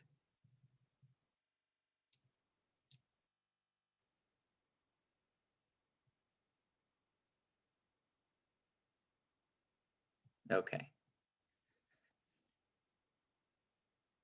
So we're going to need to be able to do this, examine the end behavior and find the x and y intercepts for any kind of polynomial function, not just these kinds of quadratic functions. So let's start off with an example problem. Well, another example problem that's not necessarily a quadratic.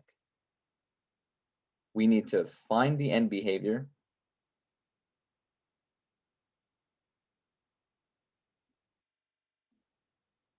find the x-intercepts, and the y-intercept. So the function that I'm going to give you now is 2x squared times x plus 2, x plus 1.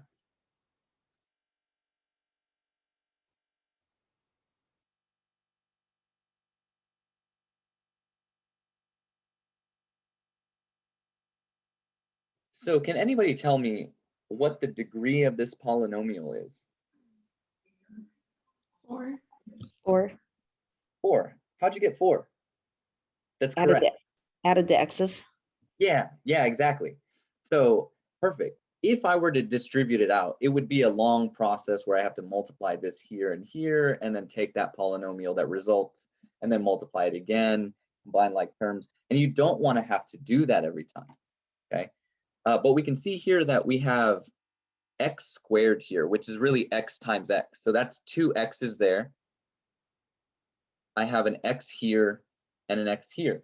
So I know that when I multiply it out, I'm going to end up with a polynomial in expanded form, whatever it is, that's x to the 4th power. So I know that this is a degree 4 polynomial. So you don't have to explicitly multiply everything out. And then I also know by looking at this polynomial that the number in front is the leading coefficient.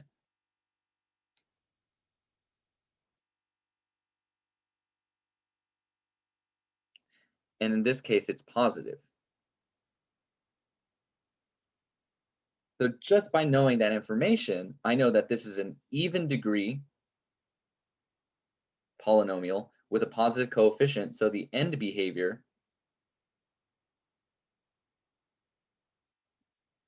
is sort of U-shaped.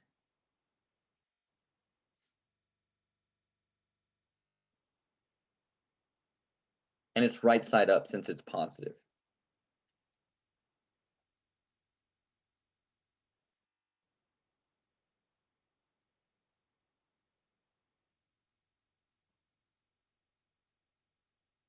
Now remember, to find the x-intercepts, we're going to set the function, or the y, equal to 0. So I'm going to take this in factored form, 2x squared times x plus 2 times x plus 1 and set that equal to 0.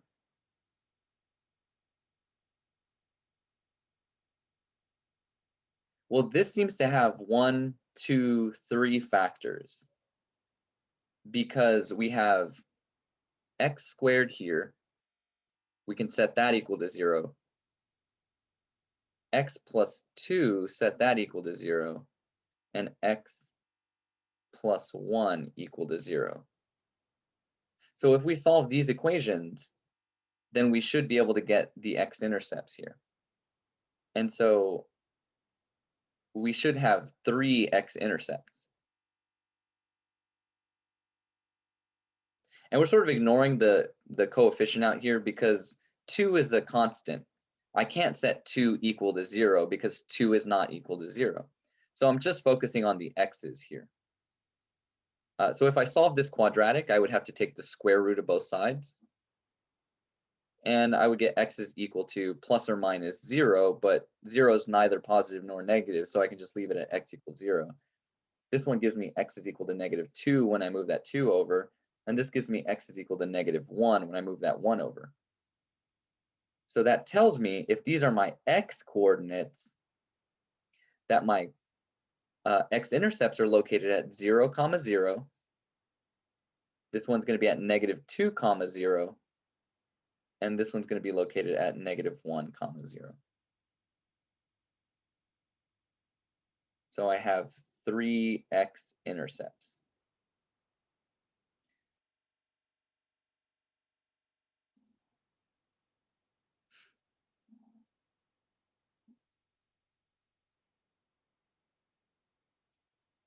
The y-intercept is easiest to find, I think, because we're just going to plug in x equals 0 here into the original function.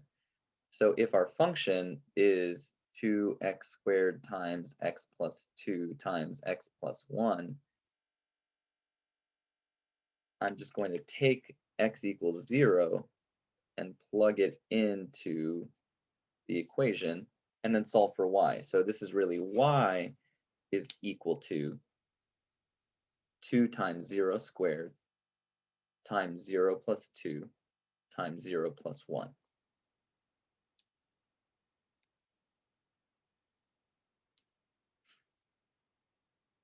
Well, this is actually really nice. So I can simplify everything, start with the exponents maybe. So this is going to be 0 squared, which is 0.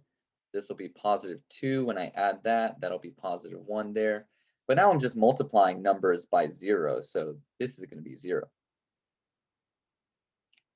So that tells me since our y value is equal to 0, and I plugged in an x of 0, that the y-intercept is at 0, 0.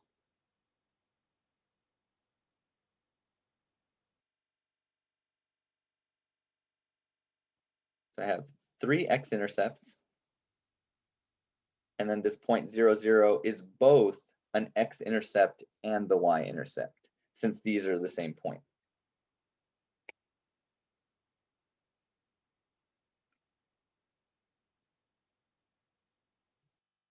So let's take a look at this graph in Desmos.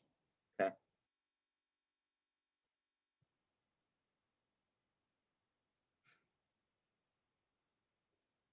This was 2x squared times x plus 2 times x minus 1. And we have this really weird wonky W shape, okay? But the end behavior that we were interested in, well, that we determined based on looking at nothing but the function, said that we were going to go up on either side, sort of U-shaped. I thought it was x plus 1. Was it x plus 1? Yeah, you're right. So let me go ahead and change that. X plus 1. There we go. Still U-shaped on the ends of the function. And the W looks a little bit smaller. So let's zoom in. There we go. So our end behavior goes up on either side. And let's take a look at where our x-intercepts are. So I'm going to click on the graph. And Desmos is really nice because it gives you these key features. we have an x-intercept at -2, 0, one at -1, 0, and one at 0, 0. Well, that's exactly what we found just by doing the algebra.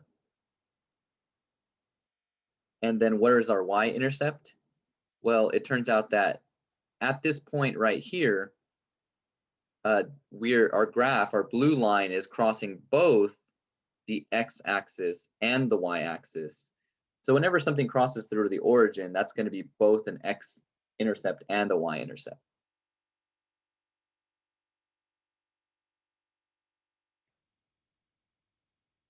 Okay. So what I'm going to do is I'm going to give you one more example of these and have you guys take about 5 minutes to work it out on your own.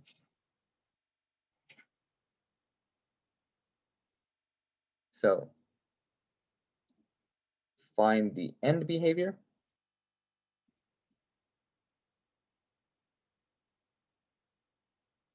And then find the x-intercepts and the y-intercept of this function. F of x is equal to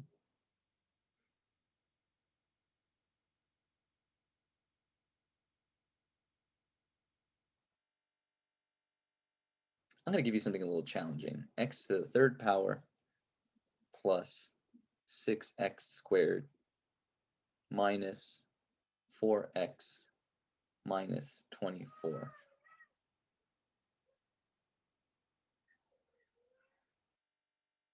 Okay, so I'll give you guys about 5 minutes to work on this, and then I'll jump back in at 5 minutes and answer questions.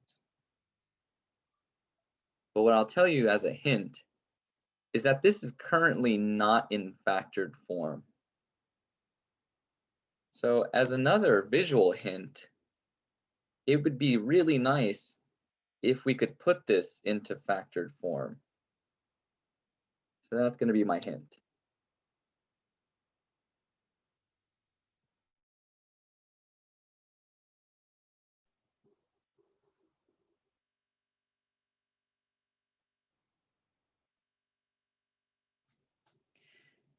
Okay, guys, has it been 5 minutes yet? Does anybody have any questions, or is anybody stuck? I'm still working on it. Okay. You guys need a few more minutes?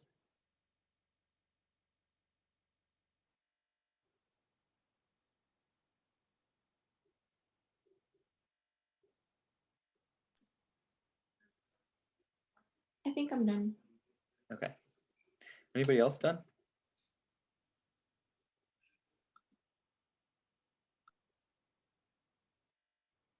Or maybe done is not the right word. Maybe just wants me to get it over with.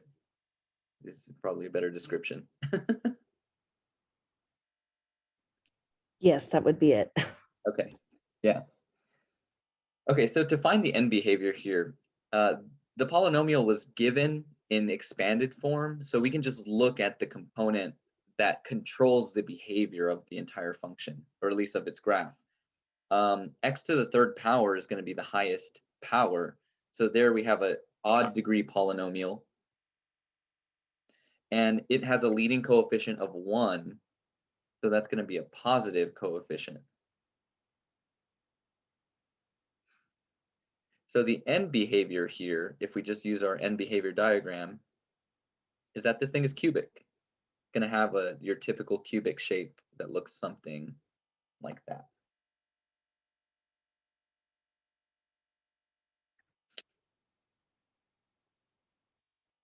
Now, finding the x-intercepts is the trickier thing to do. So actually, I'm going to start with finding the y-intercept. Since the y-intercept just tells you x is equal to 0, right? We're just going to plug 0 into the equation and then solve it. Well, this is a really nice equation in expanded form, because if I plug in 0 to all of the x's, that's going to be 0 to the third plus 6 times 0 to the second minus 4 times 0 minus 24. So this term, and that term cancel out since we're multiplying by 0. So my y value has to be negative 24, which tells me that the y-intercept is at x equals 0, y is negative 24.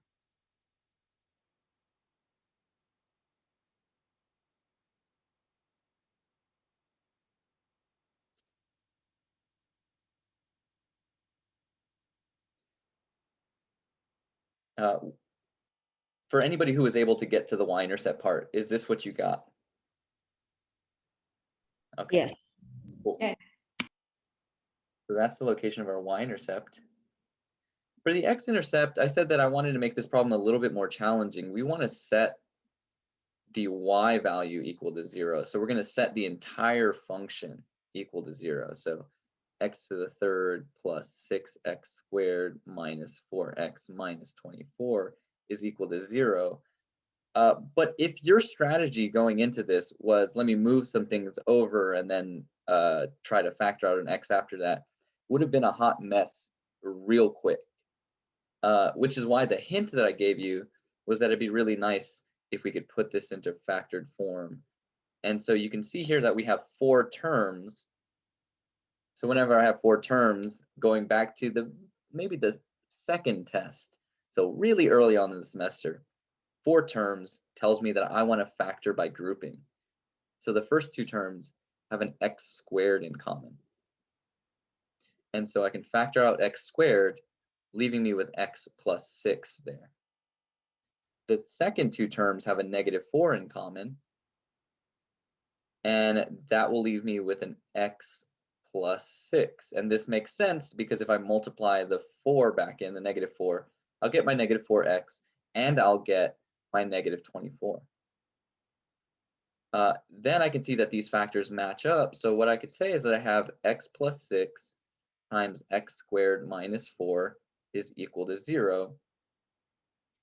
And then if you wanted to, at that point, you could say that these are my factors. I'm going to set x plus 6 equals 0 and x squared minus 4 equals to 0, and then solve these.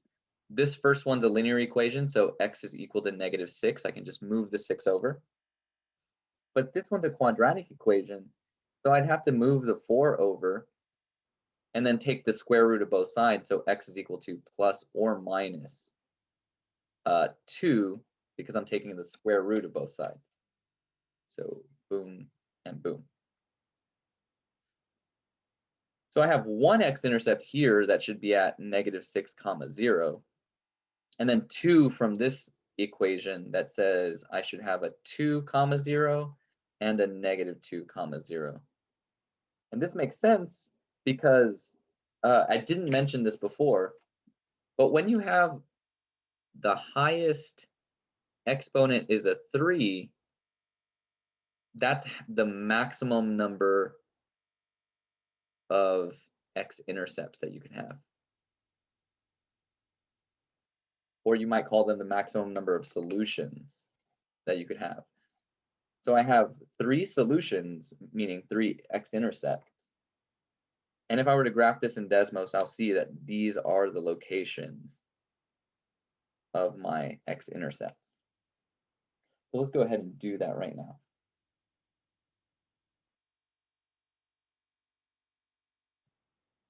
Go to Desmos, throw in our new function, and I'm just going to leave the function in expanded form, x to the 3rd power plus 6x to the 2nd power minus 4x minus 24. And you get this ridiculously large thing. If I zoom out, well, there you go. You have sort of a very horizontally squished cubic function. But if I zoom into my x-intercepts, I have negative 6 and 0, negative 2 and 0, and positive 2 and 0, which were all listed here. Negative 2 and 0, 2 and 0, negative 2 and 0.